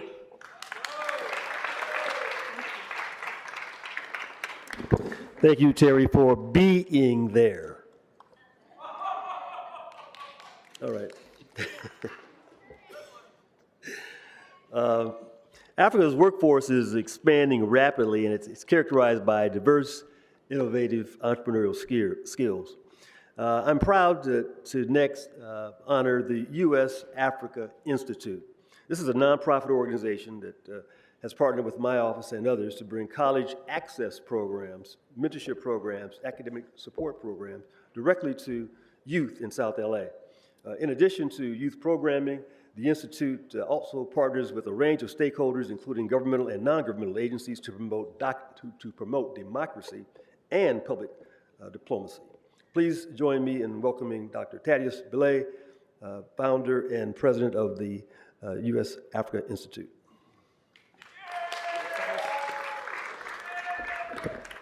Thank you so much, Councilman Curran Price. Good morning, everybody. Good morning, Council President, members of the City Council, and members of the diplomatic community, and of course, the diaspora community and fellow Los Angelinos. My name is Dr. Thaddeus Jubilee. I am the founder of U.S. African Institute, an organization that I actually founded when I was a graduate student at the University of Southern California 6-7 years ago to promote a strategic partnership between the United States and Africa and between our city, Los Angeles, and African countries through academic collaboration, exchange programs, and public diplomacy. Today is, of course, it's Africa Day. It's not, we're not just celebrating the foundation of African Union or the Organization for African Unity. In fact, it was established in my home country, Ethiopia, the only country that has never been colonized on the continent. But it is a powerful reminder for those of us who have been fighting and struggling to make this place, this world, a better place, for dignity, unity, and reparation for people of African descent. In the United States, for our brothers and sisters from the African American community, for Africans on the continent, and for our brothers and sisters in the Caribbean who've been victimized and destroyed by the legacy of colonialism, neocolonialism, and structural racism.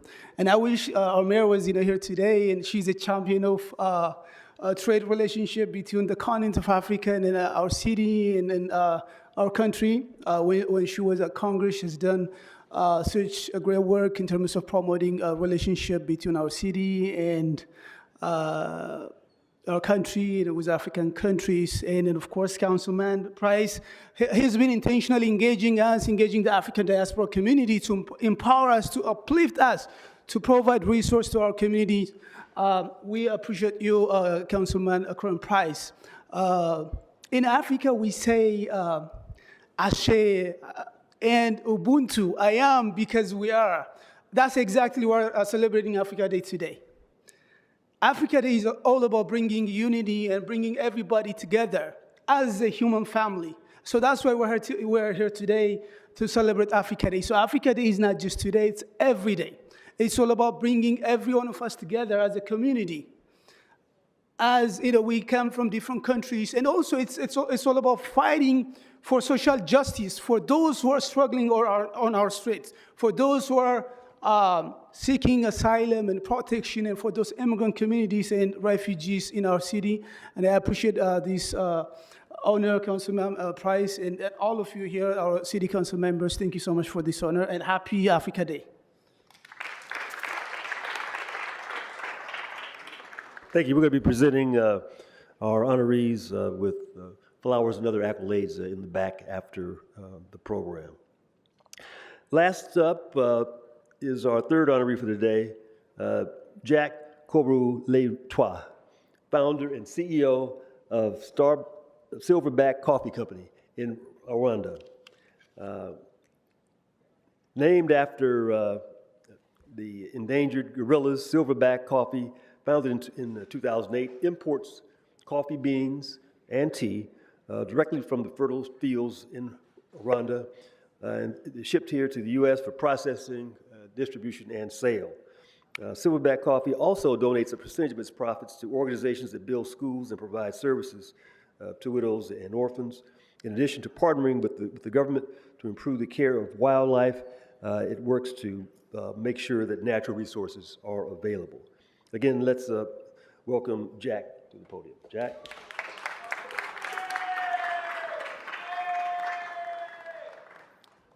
Thank you, Councilman. Thanks for having us, council members. I'm a little nervous, so forgive me. My journey to the U.S. Was different than most. I got to Los Angeles escaping a genocide over Rwanda in 1994. When I got to the U.S., I was also fortunate enough to get a basketball scholarship. However, after my basketball scholarship, the situation back home had gotten worse, and I had no idea whether my parents were alive or dead. We had lost communication. Lucky for me, I had run into a coach, George Raveling, who asked me to pursue basketball, which I did and was working out well. However, at the same time, I had the issue of thinking on what was going on back home. I knew that one day I wanted to do something that would represent my country and also represent the U.S. As a country that had allowed me to come in. So I decided, okay, let me pursue basketball and bring the one product that can't be grown anywhere else except for certain countries in the world, which is coffee. I knew people loved coffee in the US, but I had no funds to do that. So I pursued basketball. I was fortunate to play for Magic Johnson All-Stars and then the Harlem Globetrotters. And then I got an opportunity to go to the NBA Big Man's Camp via the Denver Nuggets. Unfortunately for me, I broke my legs on a motorcycle. So that ended as it was beginning. But I knew that I also wanted to always do coffee. So I slowly started getting samples from home, bringing them to the US, going door to door. I kept getting a lot of no's, and this went on for years on end. At some point, I was fortunate enough to get a famous restaurant in Beverly Hills that loved our coffee, and our coffee started growing. And in the process, late in the years, I had run into Councilman Price here, and he supported us, and he recognized us. And through Africa Day, it has also helped us promote our brand. Los Angeles has been a very good place for us. It's allowed us to bring our coffee in and showcase it. It's allowed us to be able to help the farmers, especially the women farmers back home. It has allowed me to employ some local talent here in the US. Our coffee has now grown from a really tiny studio apartment where I stored my coffee. We now have a warehouse. We are in Trader Joe's. We are now also in some of the really good restaurants in West LA, downtown LA. And I just want to thank you, and I appreciate the love you have given us. Thank you for having Africa Day to help us promote our product. And it's truly been an intense journey, but a successful journey. Thanks for your time.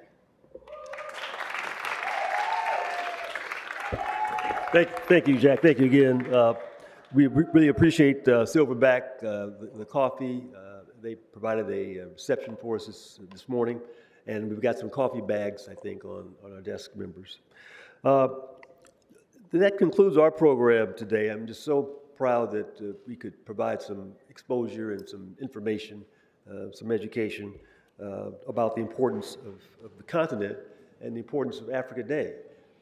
It's an opportunity for us to come together to appreciate the rich ethnic and cultural diversity that represents our city, and that is our strength. And especially as we go into these world events, the World Cup and the Olympics, we're going to be on the stage and a chance to really spotlight the diversity and the opportunities that exist here in Los Angeles. And so I hope we take advantage of them. And supporting Africa Day is a part of that. The mayor's going to be having a celebration at the Getty House on Sunday. If you want some information about that, you can contact our office. But otherwise, know that we are in this together. Working together works. And so again, let's give it up for our honorees and for the Council Corps. That concludes our presentation. All right, President. Councilmember Price, thank you so much. We have Councilmember Hutt for comments. Thank you, Mr. President. Thank you, Councilmember Price, for reminding us of the connection that we have with Africa and bringing different folks representing the diaspora with their businesses and their relationships to Los Angeles. Congratulations to all the honorees. We appreciate your hard work and dedication to the city of Los Angeles. Thank you so much for the coffee, and congratulations for being in retail outlets and restaurants, and we hope to see everyone grow. Thank you so much. Thank you so much, Councilmember Hudd, and thank you again, Councilmember Price, and to the Council Corps. You all keep this alive in the city of Los Angeles and keep it at the forefront of our discussion. And every year, like we do, I like to remind all of us that it's a miracle and a result of struggle that we're even here today, making this connection between people in Los Angeles and people on the African continent. That wasn't the way history planned it, but there were interventions. And so in this week, this special, very, very, very special week in May, where we celebrate African Liberation Day, Africa Day, and the birthday of Malcolm X, who popularized, along with Marcus Garvey, the unity between Africans in the United States and Africans in the diaspora and on the continent. I just want to thank you, Councilman Price, for making that material and making that real. So thank you so much, and thank you to all of our guests and honorees.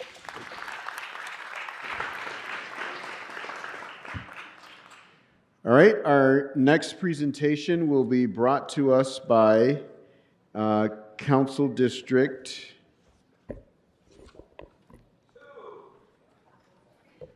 2, Mr. Nazarian. You got it. Thank you, Council President. Thank you, colleagues. It's a wonderful honor and distinct pleasure to be able to welcome the North Hollywood High School here to the council chambers. I want to first and foremost congratulate all of you for a phenomenally well job done.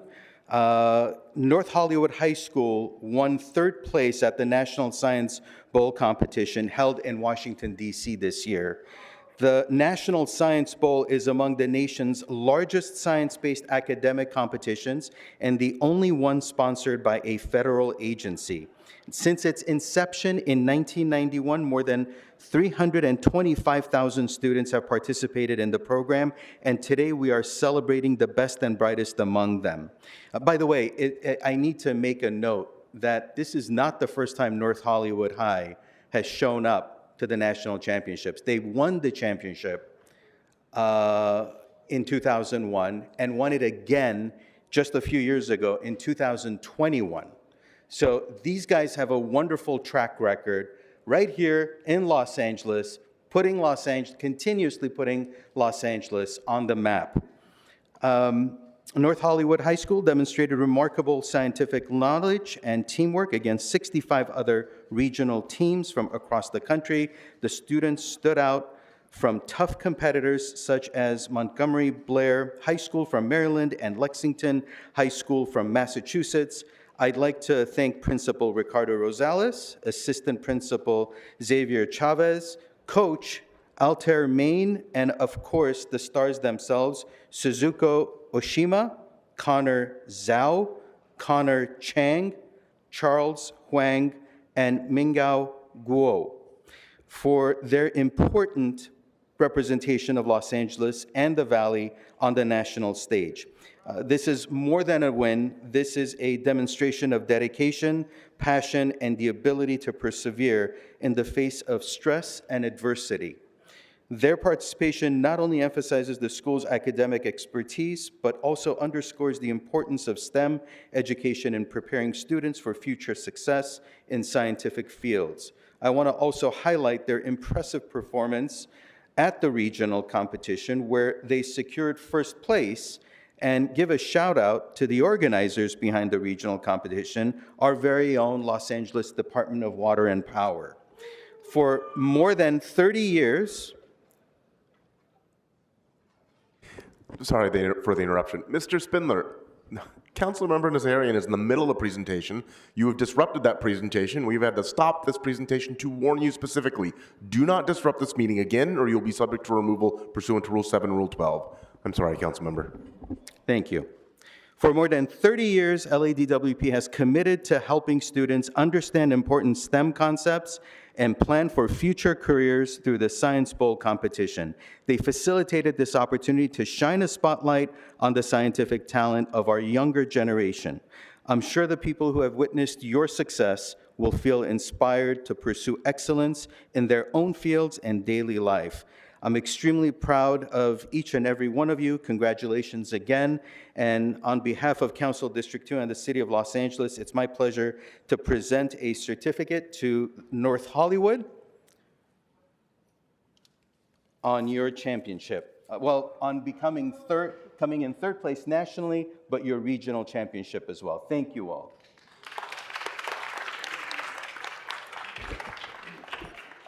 We'll take a quick photo, and then I'm going to introduce the head of DWP.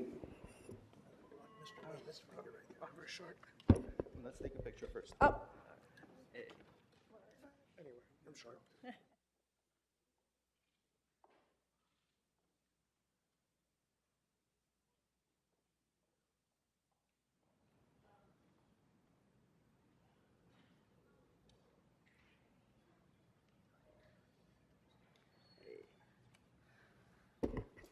Thank you, and gives me great pleasure to welcome LADWP CEO Janice Quinones to say a few words. Thank you for being here.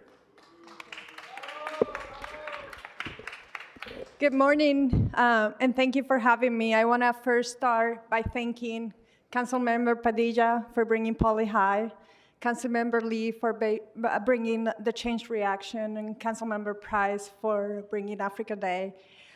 Days like today brings me hope, and God knows we need hope nowadays. So thanks for that. I also want to especially thank Councilmember Nasirian for inviting me to have a brief moment to thank everybody. DWP has been the proud sponsor of the Science Bowl since 1993. And we cannot do this without the help and support of our volunteers, which are employees of DWP. So I want to take a moment to thank them. So if you're a committee member, please stand up. And I want to thank, they volunteer their time, and they have been doing this for many years, over 30 years, and they're committed to the future of our students. So thank you. I also want to acknowledge Mr. Walter here. Can you stand up, Walter? Walter has recently retired from DWP, but he was the original founder of the Science Bowl for DWP. He brought it up to us over 30 years ago. So thank you, Walter, for your commitment to the students. I also want to acknowledge and thank Mr. Rosales, the North Hollywood High principal, and Mr. Main, the coach of the Science Bowl. Gentlemen, what you do for our students matter. I am really thankful that you care for your commitment and dedication, but most importantly, because you believe in them. And we need our new future generation to have a support system like the one that you're providing to them. So thank you. And then to the students, I'm just so proud of them. I was able to watch them compete on the regional competition at DWP, and I'll tell you, this group of students is really special. There's no one senior on the team, which that's not normal. We have a freshman, we have a sophomore and juniors on the team. So I know that next year you'll do even better because you have more experience. I was there watching them answer questions, and I've been an engineer for a long time, and I couldn't answer half of them or more than half of them. So I'm not gonna admit to how many I couldn't answer, but their agility and their accuracy was impressive. So to you guys, congratulations. Keep soaring. You are the future generation for our innovation, and you know what? DWP wants you, DWP needs you, and DWP will welcome you when you're ready to join us to fight our battles and our ambitious goals. So congratulations again. Thank you.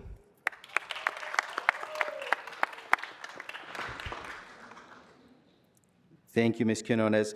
It gives me great pleasure now to introduce a friend and someone that I got an opportunity to work with when I was in the state legislature representing the North Hollywood community and the North Hollywood High School community, Principal Ricardo Rosales, to say a few words. Yeah. Thank you, Mr. Nazarian. Thank you, Council, for honoring our students today. It's one of these moments where I reflect. I reflect on how a school, year after year, wins a region where there's so much talent. There are so many bright students in all of our region, yet one school wins every year in a row. Not only win regionally, but compete on a national level, where their students, the brightest students, not only in the United States, but that compete internationally on national teams, competing against the best minds in the world.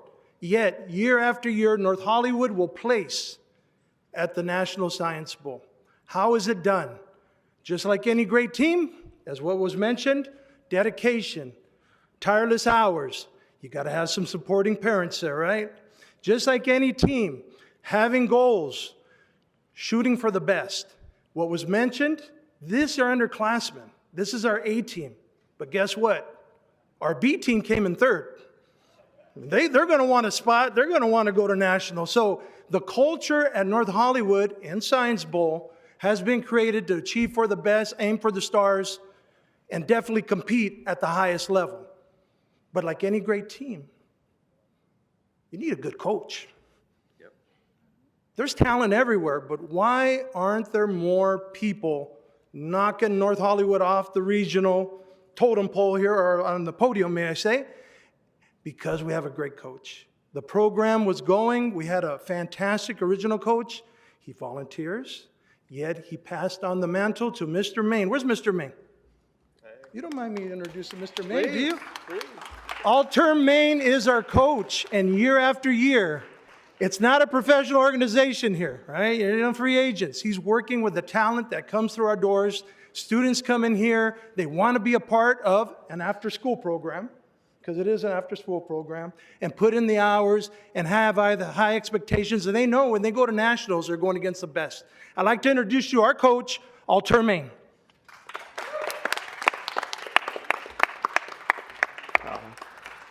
Well, thank you for inviting us here. I couldn't be prouder of these students, not just because they're brilliant, which is obvious, but they're just a delightful group of young people. They're super kind.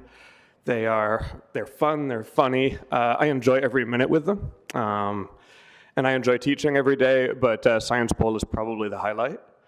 And I think it's a great program for the students and for the city.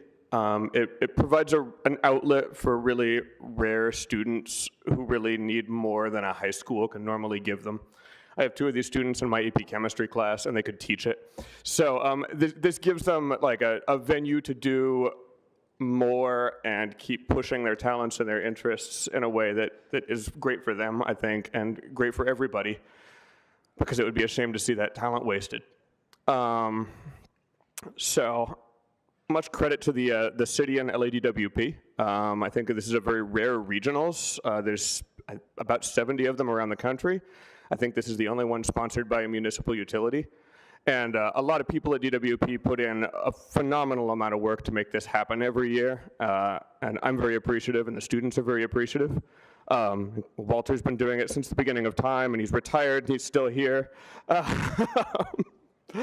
And that's amazing. My co-coach is 86 years old and still comes back every week to help out with Science Bowl because he loves the competition and he loves the students.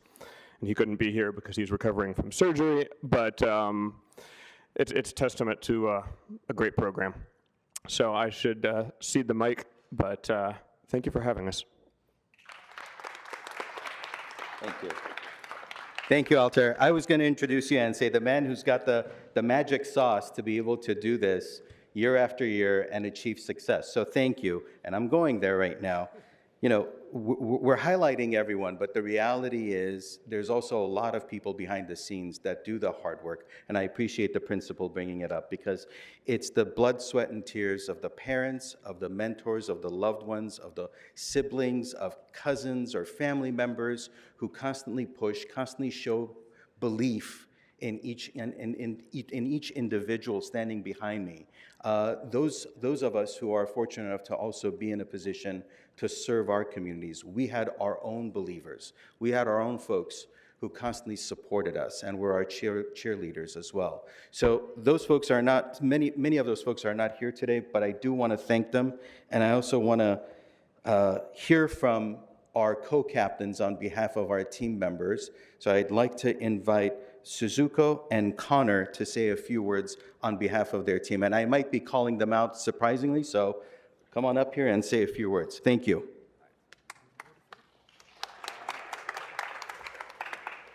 Hello, I'm Suzuko, I'm a co-captain, and I'm Connor, I'm the other co-captain.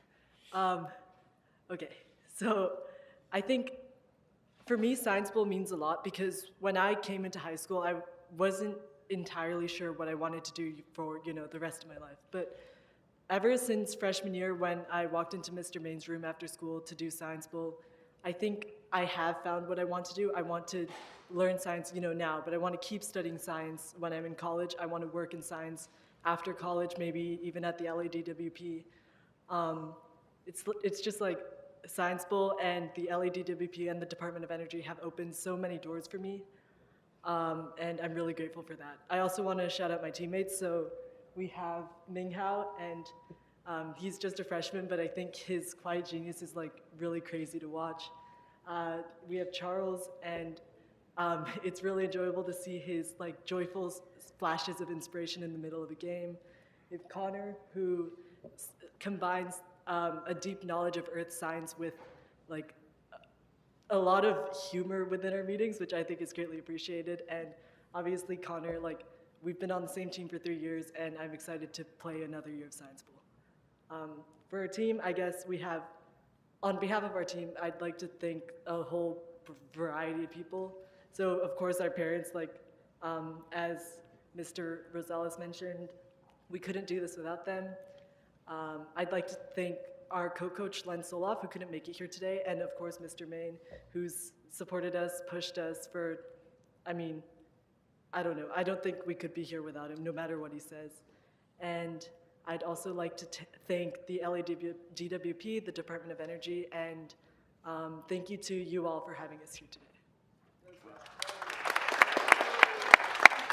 Do you want to say anything briefly? I can just a quick thank you. I would also like to thank all of you for having us here today. And one other thing that I wanted to say is that Science Bowl has just been an incredible opportunity to meet not just these people, but people from all over the country. We've made friends from many different states, and I think this is just an incredible competition that brings everyone together. So thank you. Fantastic. Thank you. The future is bright, colleagues, and not just brains, but also humility, which are a rare combination.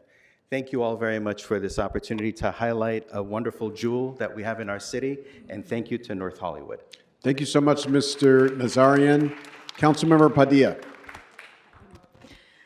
Just to really quickly, thank you, Councilmember Nazarian, for bringing these scholars here. It's always nice to see the Huskies in the house. I have to go say goodbye to my Polly Parrots. I know that historically there was a rivalry, but with me, I never felt like there was a rivalry because my best friend from elementary went to North Hollywood and I went to Poly. And our senior year, I was the cheerleader and she was in drill team, and we ran to the middle of the field and gave each other a big old hug, right? Which just kind of shows that when you're young, you just have friends everywhere, right? But in good sportsmanship, that's what we knew, the rivalry. But congratulations, science, you are the future scientists that are gonna help us get out of a lot of the world problems that we're in today. So I encourage you to stay on this path of science, to continue to be critical thinkers, because we really need you to help us to build the future cities, the future of the city, and to help us solve today's problems. So congratulations, welcome to your city hall, and know that you have people here that have your back. Thank you. Thank you so much, Councilmember Padilla, and thank you, Councilmember Nazarian, and congratulations to all of you for representing the city well, for representing your families and your community, and also making it an investment in yourself that will pay off for all of us in decades and generations to come. So another big round of applause for North Hollywood High School. And members, I will note just another Valley High School doing their thing, just for the record. Thank you all so much.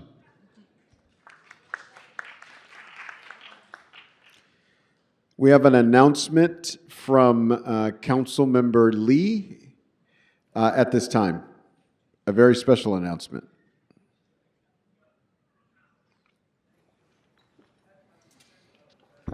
So colleagues, thank you so much, and Mr. President, thank you so much for allowing me to do this quick little presentation. I'm waiting for honoree. He does not know that I'm doing this, but there's one person here, well, there's many people here that keep us and keep council on track and in order and advise us on what item we are voting on. And it turns out he got married and no one knew. Andrew, come here. So Andrew, I want to tell you how all of us appreciate all the work that you do here in council every day, and we wanted to present you this wedding certificate on your wedding in December. So congratulations. Congratulations. Thank you so much for that, Mr. Lee. I believe our next presentation will be brought to us by Council District 3, Mr. Blumenfield.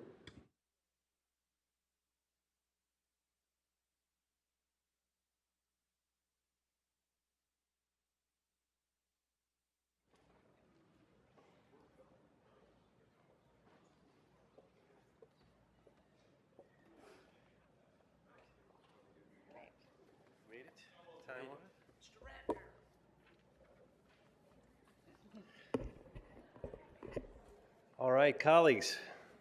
Good morning or almost afternoon, everybody. I'm here with two amazing people. You know, last week, during announcements, I announced that we're doing the Canoga Park Parade, and I invited everybody to come. In fact, I've made that announcement every year I've been a council member, pretty much, making that announcement, hey, this great parade is happening, and I give you a little preview of that it's happening. I thought it would be important to tell you a little bit more about the parade and the people who make it happen.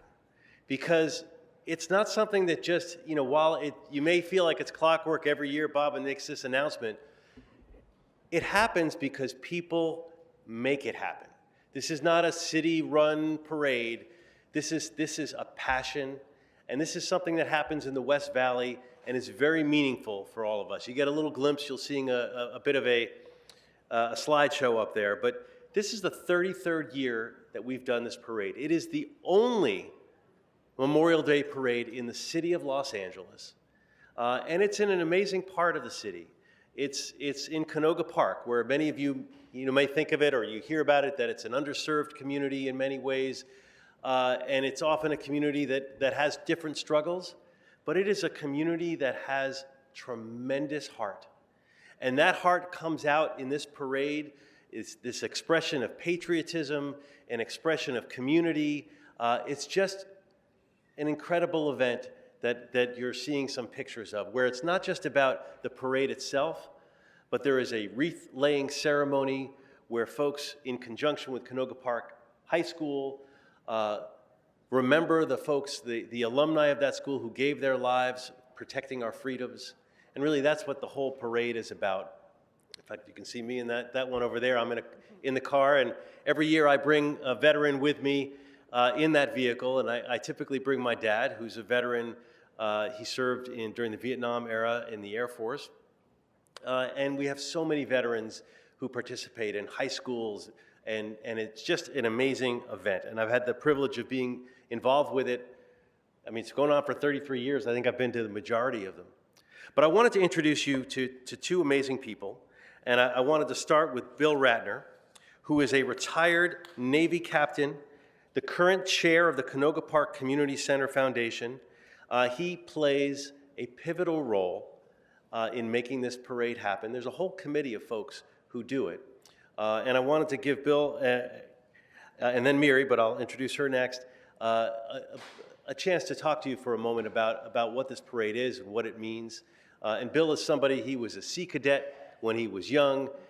He's just an integral part of our community in so many ways beyond this parade. So Bill, I'd like to give you the microphone for a moment. Thank you very much.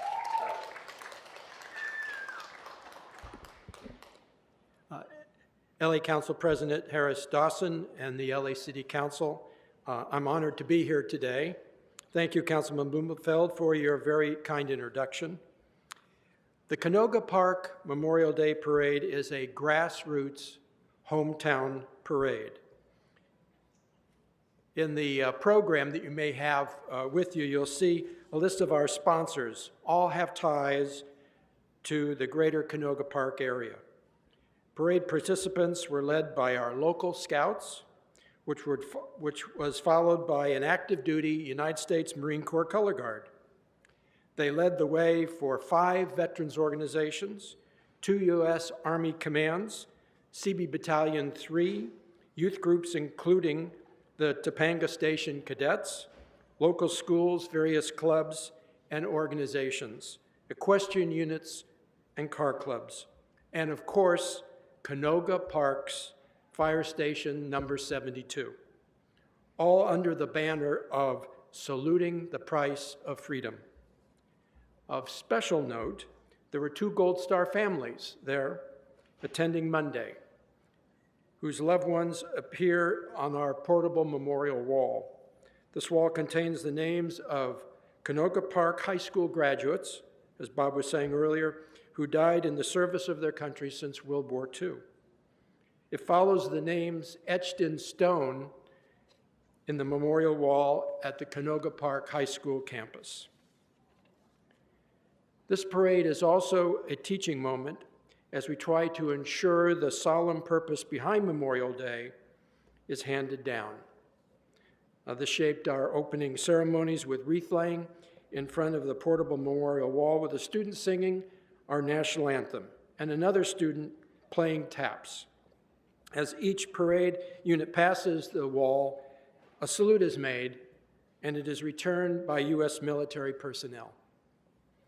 Our Grand Marshal and all of our elected officials made remarks that added a greater dimension of this remembrance.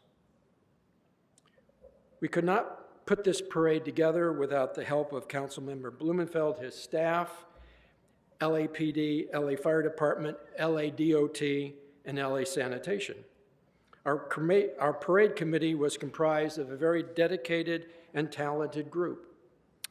All played a significant role in the parade's success and made it a true community effort. My last thought on this is we strive to ensure that the meaning of Memorial Day in our community will not become a whisper in the wind, but a yearly reaffirmation of a solemn purpose of remembrance. Thank you. Beautifully said, Bill. Thank you so much. Next, I want to bring up Miri Rosito. She is another incredible voice in our community. She works with local businesses. She is really just always at a variety of community events, helping our local businesses, helping our community thrive. In this parade, you'll have heard her voice if you were there, as she was one of the announcers, I think in the center spot, announcing all of the vehicles as they go by and saying kind words to the folks and really just keeping everybody's spirit going. She represents that committee and represents the energy of that committee, and she brings an amazing energy to our community and to this event. So without further ado, Mary, would you please take the mic? Thank you so much. Thank you so much. What an incredibly inspired morning today. Good morning. My name is Miri Rosito. What an honor it is to stand before you today celebrating the 33rd Annual Canoga Park Memorial Day Parade, a day that brings together tradition, remembrance, and community in the most powerful way. I've had the honor of attending the parade for the last 25 years, and I've emceed it for the last 4. The parade is something really special. It may happen in Canoga Park, but it represents the entire valley, and in many ways, the heart of this country. Memorial Day is a time to reflect on the extraordinary sacrifice made by the men and women of our armed forces. Their bravery is the reason we gather in peace, and their legacy lives on through our actions and our unity. What makes this day even more meaningful is just what Bill talked about, which is how deeply local it is. From the Wall of Honor in Canoga Park for Canoga Park High School to the banners that line Sherman Way with all of the local businesses that support.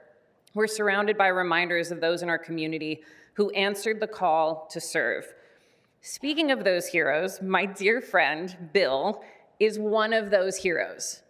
He served from Vietnam to Desert Storm, and he and his wife, Mary, to this day, continue to serve so much of their lives to this community. They give back, and we can never thank them enough. This parade is for them, and it's for all of you, and it's for the generations who will carry this spirit forward. Thank you, and may we always strive to be a community worthy of the sacrifices made for us.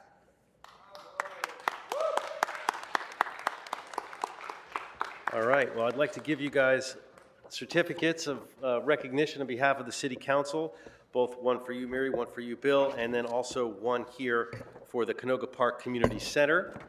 So if I could give you guys these certificates. Take a photo. Thank you so much, Mr. Blumenfield. While you're snapping photos, we'll hear from Councilmember Lee. Thank you, Councilmember Blumenfield, for bringing these two amazing people in.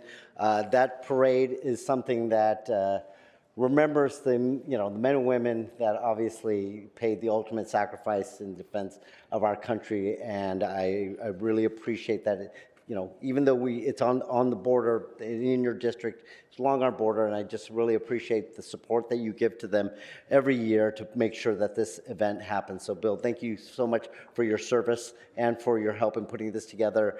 Mary, what Bob said was absolutely true. You are everywhere. You're in my district. You're in Bob's district. I don't even think you live in the city of LA anymore. But I'm always encouraged when I do something in council and then I get a text from you that says, good job, I agree with what you said, or, just a reminder. It's nice to have that positive affirmation. So, but thank you, Mary. We've been friends for so many years and worked together so closely on so many things, but this is a well-deserved honor, and it's great to see you here in council chambers. Thank you so much, Mr. Lee, and thank you again, Mr. Blumenfield, for bringing this presentation. It's so important to recognize this work. We have a big parade in South LA every January, and it really is a year-long commitment. You literally start, as soon as the parade is over, you start working on the next one, and it is truly a labor of love. There's no big windfall at the end. There's no celebrity at the end of it. It's just something we do for our community. It's an opportunity for our community to do something together, and for young people to make memories about their neighborhood and about their neighbors, and it's an opportunity for us to see our communities on TV. So thank you so much for that. It means so much to the San Fernando Valley, but so much to the city of LA and all of our veterans. Thank you so much. One more big round of applause. I'm sorry, hold tight. I got Councilmember Padilla? I'll speak.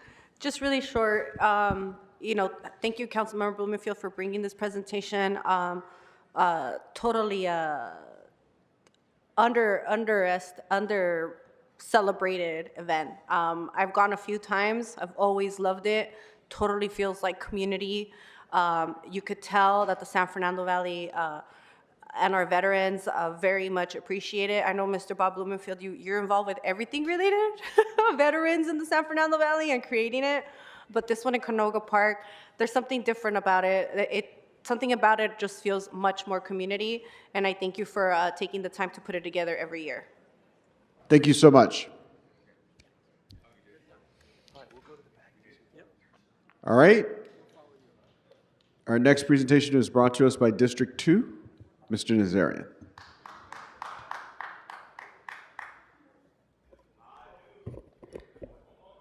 Thank you, Council President and colleagues. I wanted to take the opportunity today. I'm honored to welcome the team from the USC Brain Tumor Center, where world-class neurosurgeons, neuro-oncologists, and researchers are singularly focused on developing new surgical approaches and techniques to ensure a higher quality of life for brain tumor patients. An estimated 1 million Americans of all ages, genders, races, and ethnicities are currently living with a primary brain tumor. Malignant brain tumors are among the deadliest forms of cancer, with just a 36% 5-year relative survival rate, and can induce substantial changes in lifestyle and well-being for patients as well as their loved ones. May is Brain Tumor Awareness Month, and here in Los Angeles, we are lucky to have this wonderful group of medical professionals caring for those in need. I'd like to ask at this time that we take 2 minutes to learn a little bit about them. If we can have the video play. Here at USC Brain Tumor Center in the heart of Los Angeles, we have patients that visit us from all over the country and internationally. We offer an executive-style navigated treatment plan where patients can come in, see the specialists on the same day, get their advanced imaging, have a plan developed for them with expert care and post-surgical care in mind from the beginning. The USC Brain Tumor Center is special because it brings together a number of different specialists and also allied healthcare providers. We have not only experts in neurosurgical care, radiation oncology, neuro-oncology, but we also have experts when it comes to taking care of patients as a whole. We have a nurse navigator who helps newly diagnosed patients to truly navigate the system and know where to go, who to meet, because it can be a scary and confusing thing when we come across this kind of diagnosis, but the whole team together helps to get our patients where they need to be. We also focus very strongly in personalized treatment for patients. The patient would like to have immunotherapy. There are vaccines that have been generated, and the vaccine is generated using the patient's own tumor. We take a patient's tissue from the operating room, we bring them into the laboratory, we grow living tumor cells out of them, and then we train and do chemotherapy on them to see what matches or what kills those tumor cells, so that rather than the patient receiving a chemotherapy that may not work and then they have a lot of collateral damage, we spare them of that. When we launched the USC Brain Tumor Center about 5 or 6 years ago, we had 2 active clinical trials, and now we're up to over 10, and that's still growing. These are what really excite us because we can really bring in the latest technologies and offer this care to patients. Thank you very much for the presentation. Colleagues, before I introduce Dr. Gabriel Zeta, the director at the USC Brain Tumor Center, to say a few words, I just wanted to take a minute and mention everyone by name who is standing behind me and around me. These are the folks that make other people live a better life and give them a second chance at life. So with me are Gabriel Zeta, Josh Neiman, William Mack, Eric Chang, Frank Atanello, Francis Chow, Aram Mudrek, Kyle Hirth, Rebecca Gazarian, Jinsey Rogers, Tanya Vartanyans, Nancy Hart, and Paula Mork. Thank you all very much. Gabriel?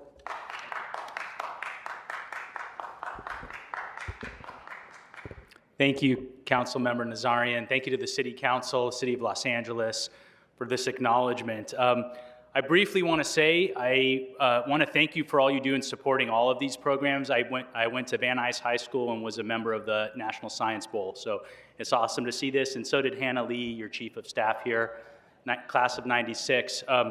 This has been an amazing journey. I want to just have you think for a moment, you're running a city one day, and the next day, you or a loved one is diagnosed with a brain tumor. That could be malignant, benign, doesn't really matter, but it's an equal opportunity destroyer of lives. And I would venture to say that it takes a team effort to take care of patients and caregivers who are struggling with these life-changing diseases. But we need better therapies. We're working towards cures, long-term treatments, and it takes a team to do that. And I would say that the team right here that I'm very fortunate to be part of does it better than anyone else, I think, in the country. What you may not see from the video, even though we're a mile away and we're part of the University of Southern California, is that we take care of safety net patients at LA General day in and day out from across Southern California and the DHS. So I want to thank you for this acknowledgement, for helping us raise awareness. May is National Brain Tumor Awareness Month, and you have all helped us in helping awareness for this important disease. I want to quickly have our scientific director, Dr. Josh Neiman, say a few words about the state of research for brain tumors. And again, a heartfelt thank you from myself and our entire team. Thanks.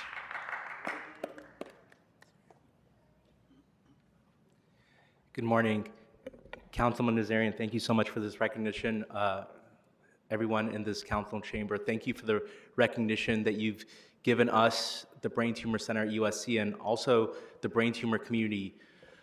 You know, as a scientific director of the USC Brain Tumor Center, it's not our job, but it's a mission of life to move the needle forward for our cancer patients. And that includes coming up with better therapies, more personalized treatments, so that we can have our patients live longer, so that they can see birthdays, family events. This recognition today has been extremely important in light of the current situation with respect to research funding being cut severely.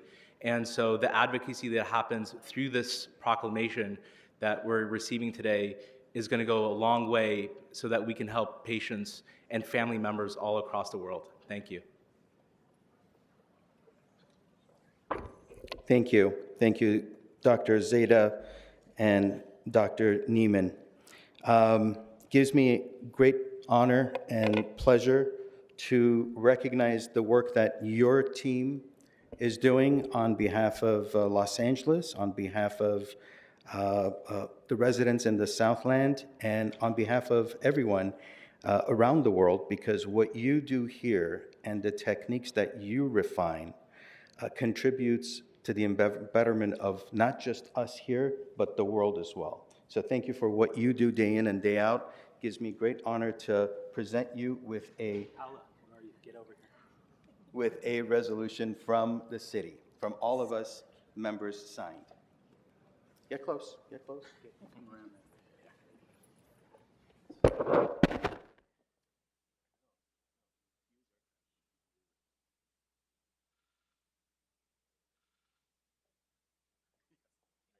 Thank you so much, Mr. Nazarian. Mr. McCosker.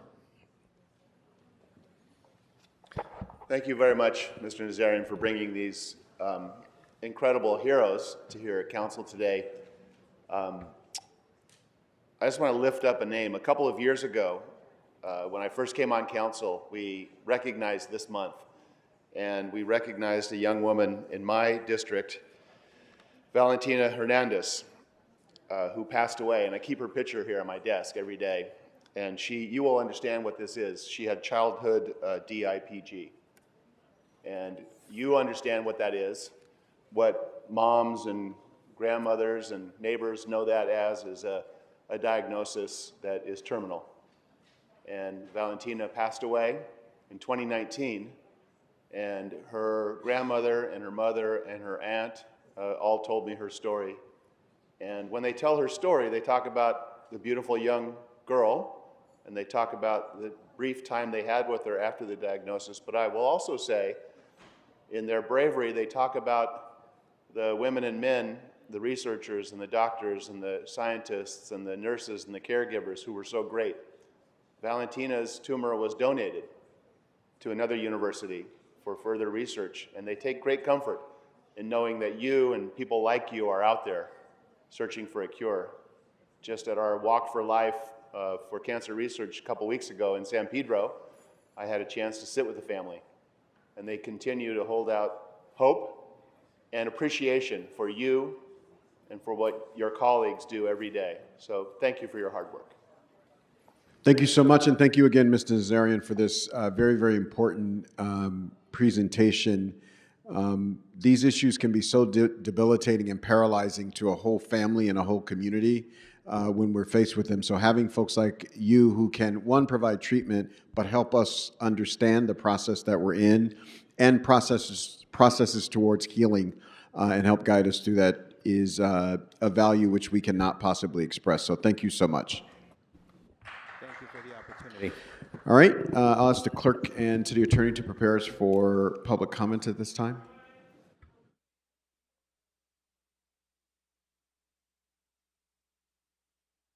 Good afternoon, everyone. So as there is only one item on the agenda that is open for public comment, today you'll have up to 1 minute for that item, that is the budget itself. Again, this will be the passage or the potential passage of the final budget resolution. So if you would like to speak on that item, you can have 1 minute for the item, and then you can also have up to 1 minute for general public comment. Please remember that during general public comment, you still need to speak to matters that are within the city's subject matter jurisdiction.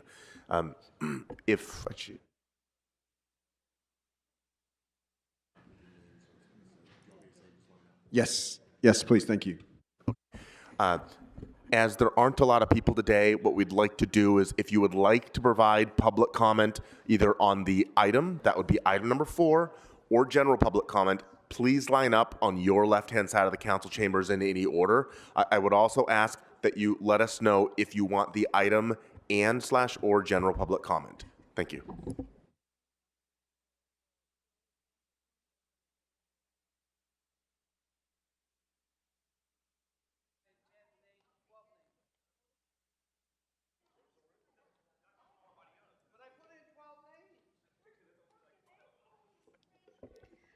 Good morning. I'll take the item and general public comment, please, and these nice pens that someone left up here. Good afternoon. You have 1 minute for the item and 1 minute for general. Go ahead. Thanks. So the item open for general public comment, it's a little confusing because it's listed differently on the paper agenda you printed, on the PDF online, and on the kiosk back there.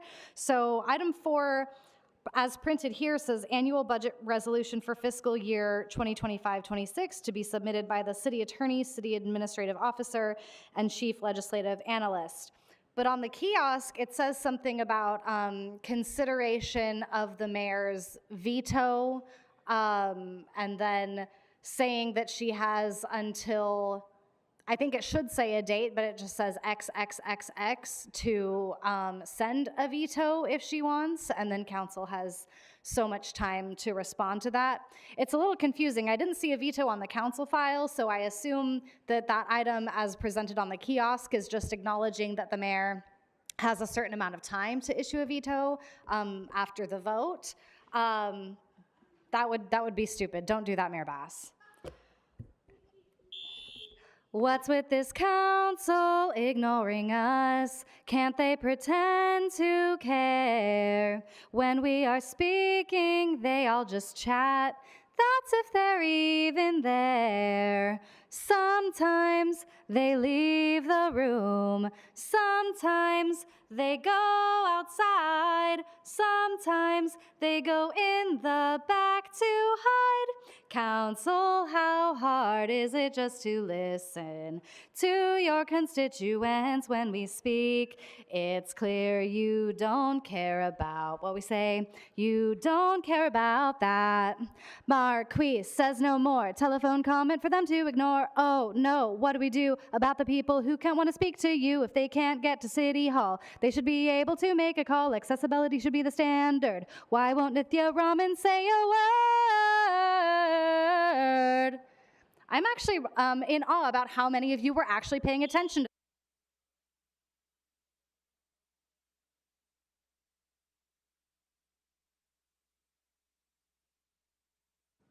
Good afternoon. Which items? All available items and general public comment, please. So you have 1 minute for item number 4 and 1 minute for general. Go ahead.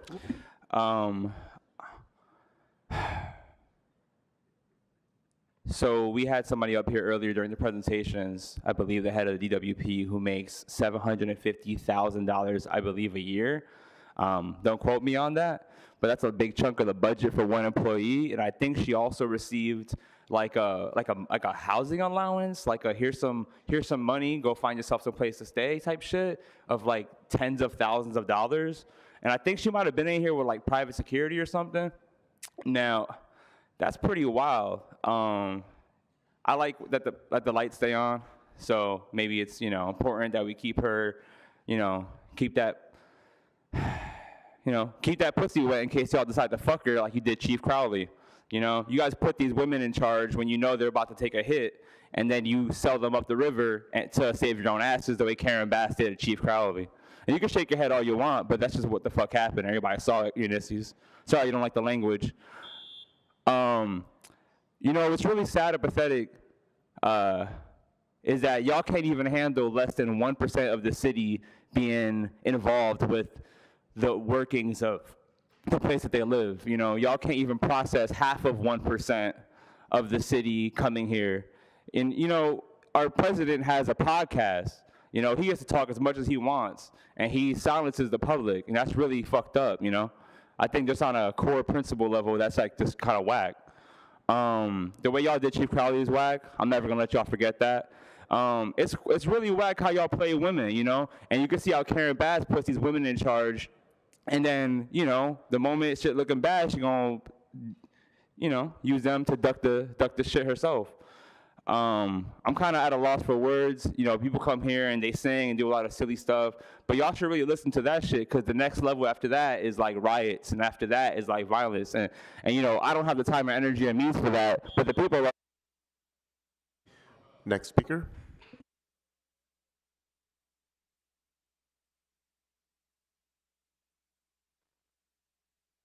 Good morning, City Council. Yes, and the item in general, or? Yes, sir. You lead this game. Public comment on 4, and then also public comment, please.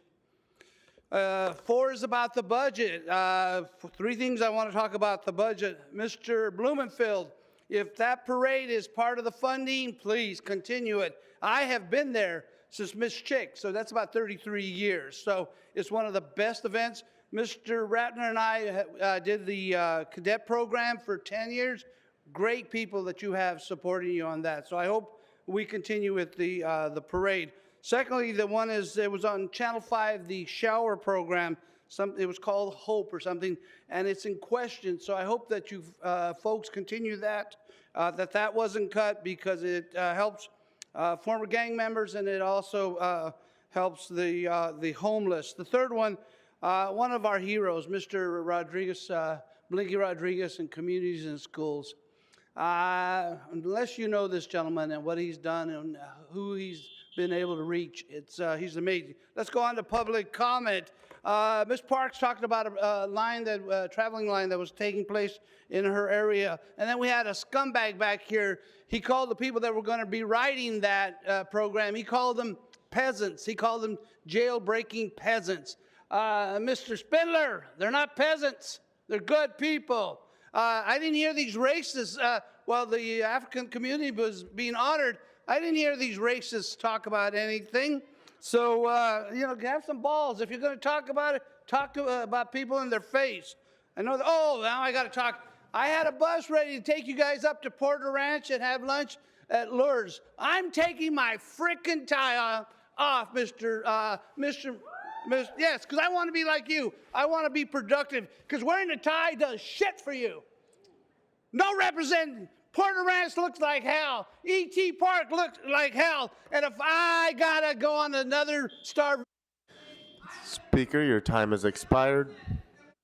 Speaker, your time has expired. We need to move on to the next speaker.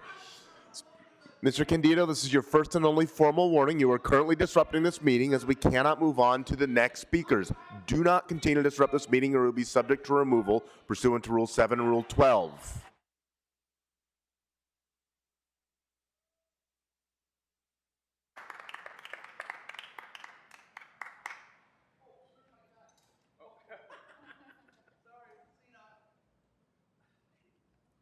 Good afternoon. You have 1 minute for the item and 1 minute for general. Go ahead.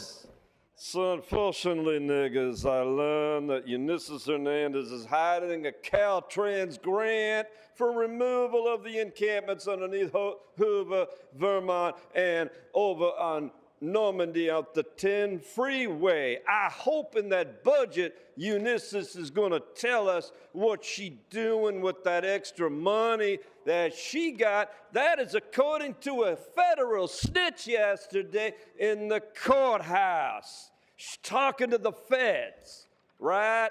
So the deputy mayor for homelessness ratted out Ulysses Hernandez, but not, she ratted out that motherfucker Price as well. He got one of those grants. Tracy Park didn't get one, but Isabel Hurajo did. So you got to clean up all the homeless underneath the freeway, bitches, or you're violating the law. Now we get to the federal. There's so many goddamn snitches last night. I was there at 8 o'clock in the morning till 7 at night. I saw the city attorney, and I said to the city attorney, to that bitch, that city attorney, I said, when the city council goes to closed session, are there any undercover federal agents in the closed session? She ran away. What's going on here? Are the undercover FBI agents recording your closed sessions? I happen to know for a fact one of them. So what the fuck is your problem, fool? What do you think you fucking with? One of the motherfuckers is over here, John Lee. If he has a cooperation agreement, he's recording it and giving it to the feds, right? So everything you say here, everything you do here got ears and's been leaked for the past 5 fucking years. So eat that, motherfucker. Next speaker, Mr. Spindler, you've been warned already. Your time is over. Do not need to hear you anymore. Please vacate the podium or you'll be subject to removal. Next speaker. Mr. Chair, just for the record, Mr. Spindler has been warned multiple times and has refused to comply with those orders. He is eligible for removal currently, if you would like. All motherfucking items in 1 minute for the non-agenda item public and 1 minute for general public comment. Two Go ahead. fucking minutes. Now, I don't know what you don't know about city administrative officer, but I do know what a CEO is, because that dumb motherfucker by the name of Matt Zabel was bitching to David O'Carter this morning at 8 a.m. in the federal courthouse saying, I don't know shit. Like the rest of you don't know shit. So you better cough it up. Where's ramen noodle and blah, blah, blimful? Get your ass to that courthouse and report to the analyst, chief administrator of the courts, because David O'Carter wants to know, why the fuck are you running with the facts and the truth when all it's about the budget? Didn't you fuck the budget up, Bob? Didn't you ramen noodle? And what about the rest of you dumb bitches like Padilla, cheerleader? Oh, give me a C, give me a U, give me an N, give me a T. What does it spell? Budget, Okay. budget, budget, Okay, budget, before, budget. pause this time really quick. Before you continue, hold on. Your time is held. Please do not yell into the microphone. Again, I'm getting looks from the interpreters. They are wearing headphones and are just doing their job. So do not yell into the microphone. You know the rules. Go ahead. You have 1 minute for general public comment. Now that we know the city attorney's in cahoots with silencing us, we know that there's some moles or some agents sneaking into your business, telling the judge, David O'Carter, and Heidi, what's her name? Heidi attorney or Hardy the cunt, about the bad business of doing business in Los Angeles. Now that's the reason why she ran away from Mr. Attorney. I won't quote his name, but he did tell her, you keep smoking scanning our ass, we're gonna smoke and scan your ass all over the internet so the world knows what kind of cunt you're hiding behind those bars when you're singing, I wish I was in Dixie with Sambo's up there. Because you fools continue to lie to the federal court system. You continue to belligerently speak lies. So 42 U.S.C. 1983, on behalf of the Marines, hoorah, fuck you. And your time has expired. Believe there's one more speaker who's coming up.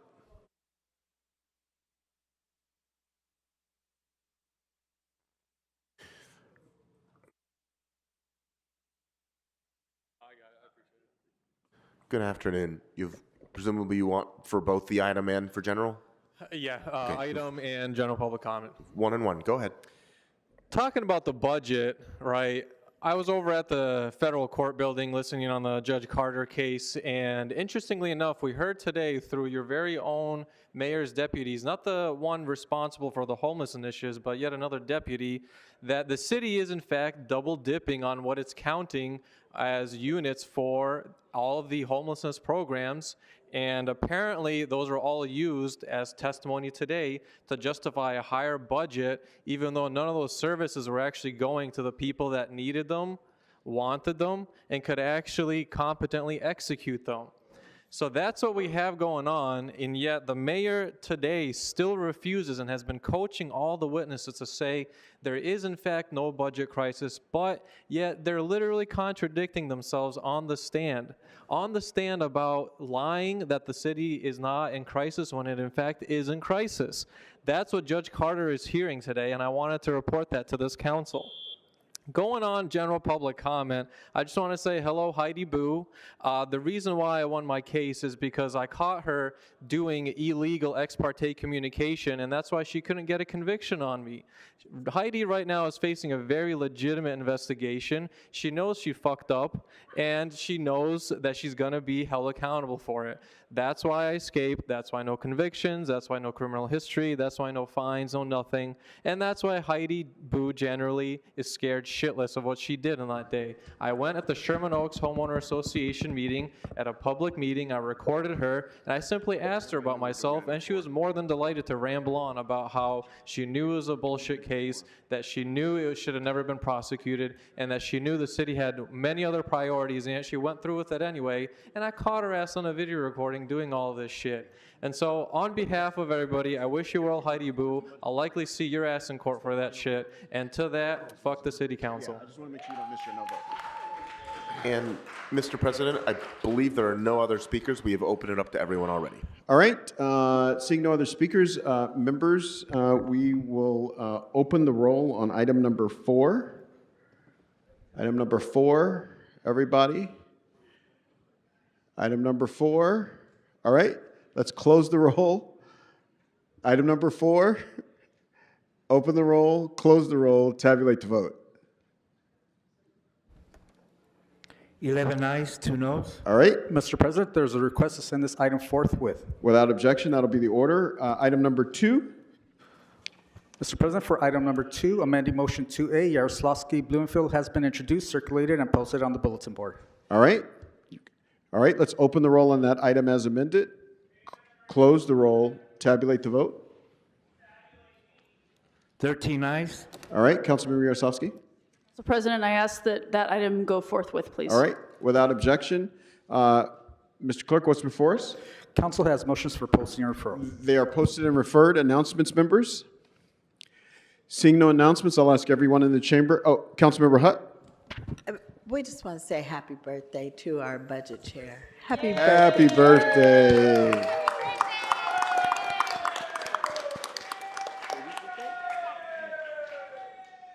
All right, any other announcements? All right, seeing none, I'll ask everyone in the chamber to rise for adjourning motions. Any adjourning motions to my left? Mr. Blumenfield. Thank you. Colleagues, I rise today to adjourn in the memory of Dr. Abdullah Zaki. Dr. Zaki, beloved husband, father, grandfather, physician, and friend to many, passed away peacefully at his home on May 9th at the age of 81. He is survived by his devoted wife, Lila, his 3 children, Joseph, Dina, and Richard, and his cherished grandchildren, Andrew, Katie, Caden, Lennon, and Jude. Born in Cairo, Egypt on October 29, 1943, Dr. Zaki's life journey was one of honor, strength, and unshakable determination. After completing medical school in Egypt, he immigrated initially to Montreal, Canada, with his new wife, Layla, beginning a life together that would span a 57-year marriage built on inseparable partnership and dedication to family.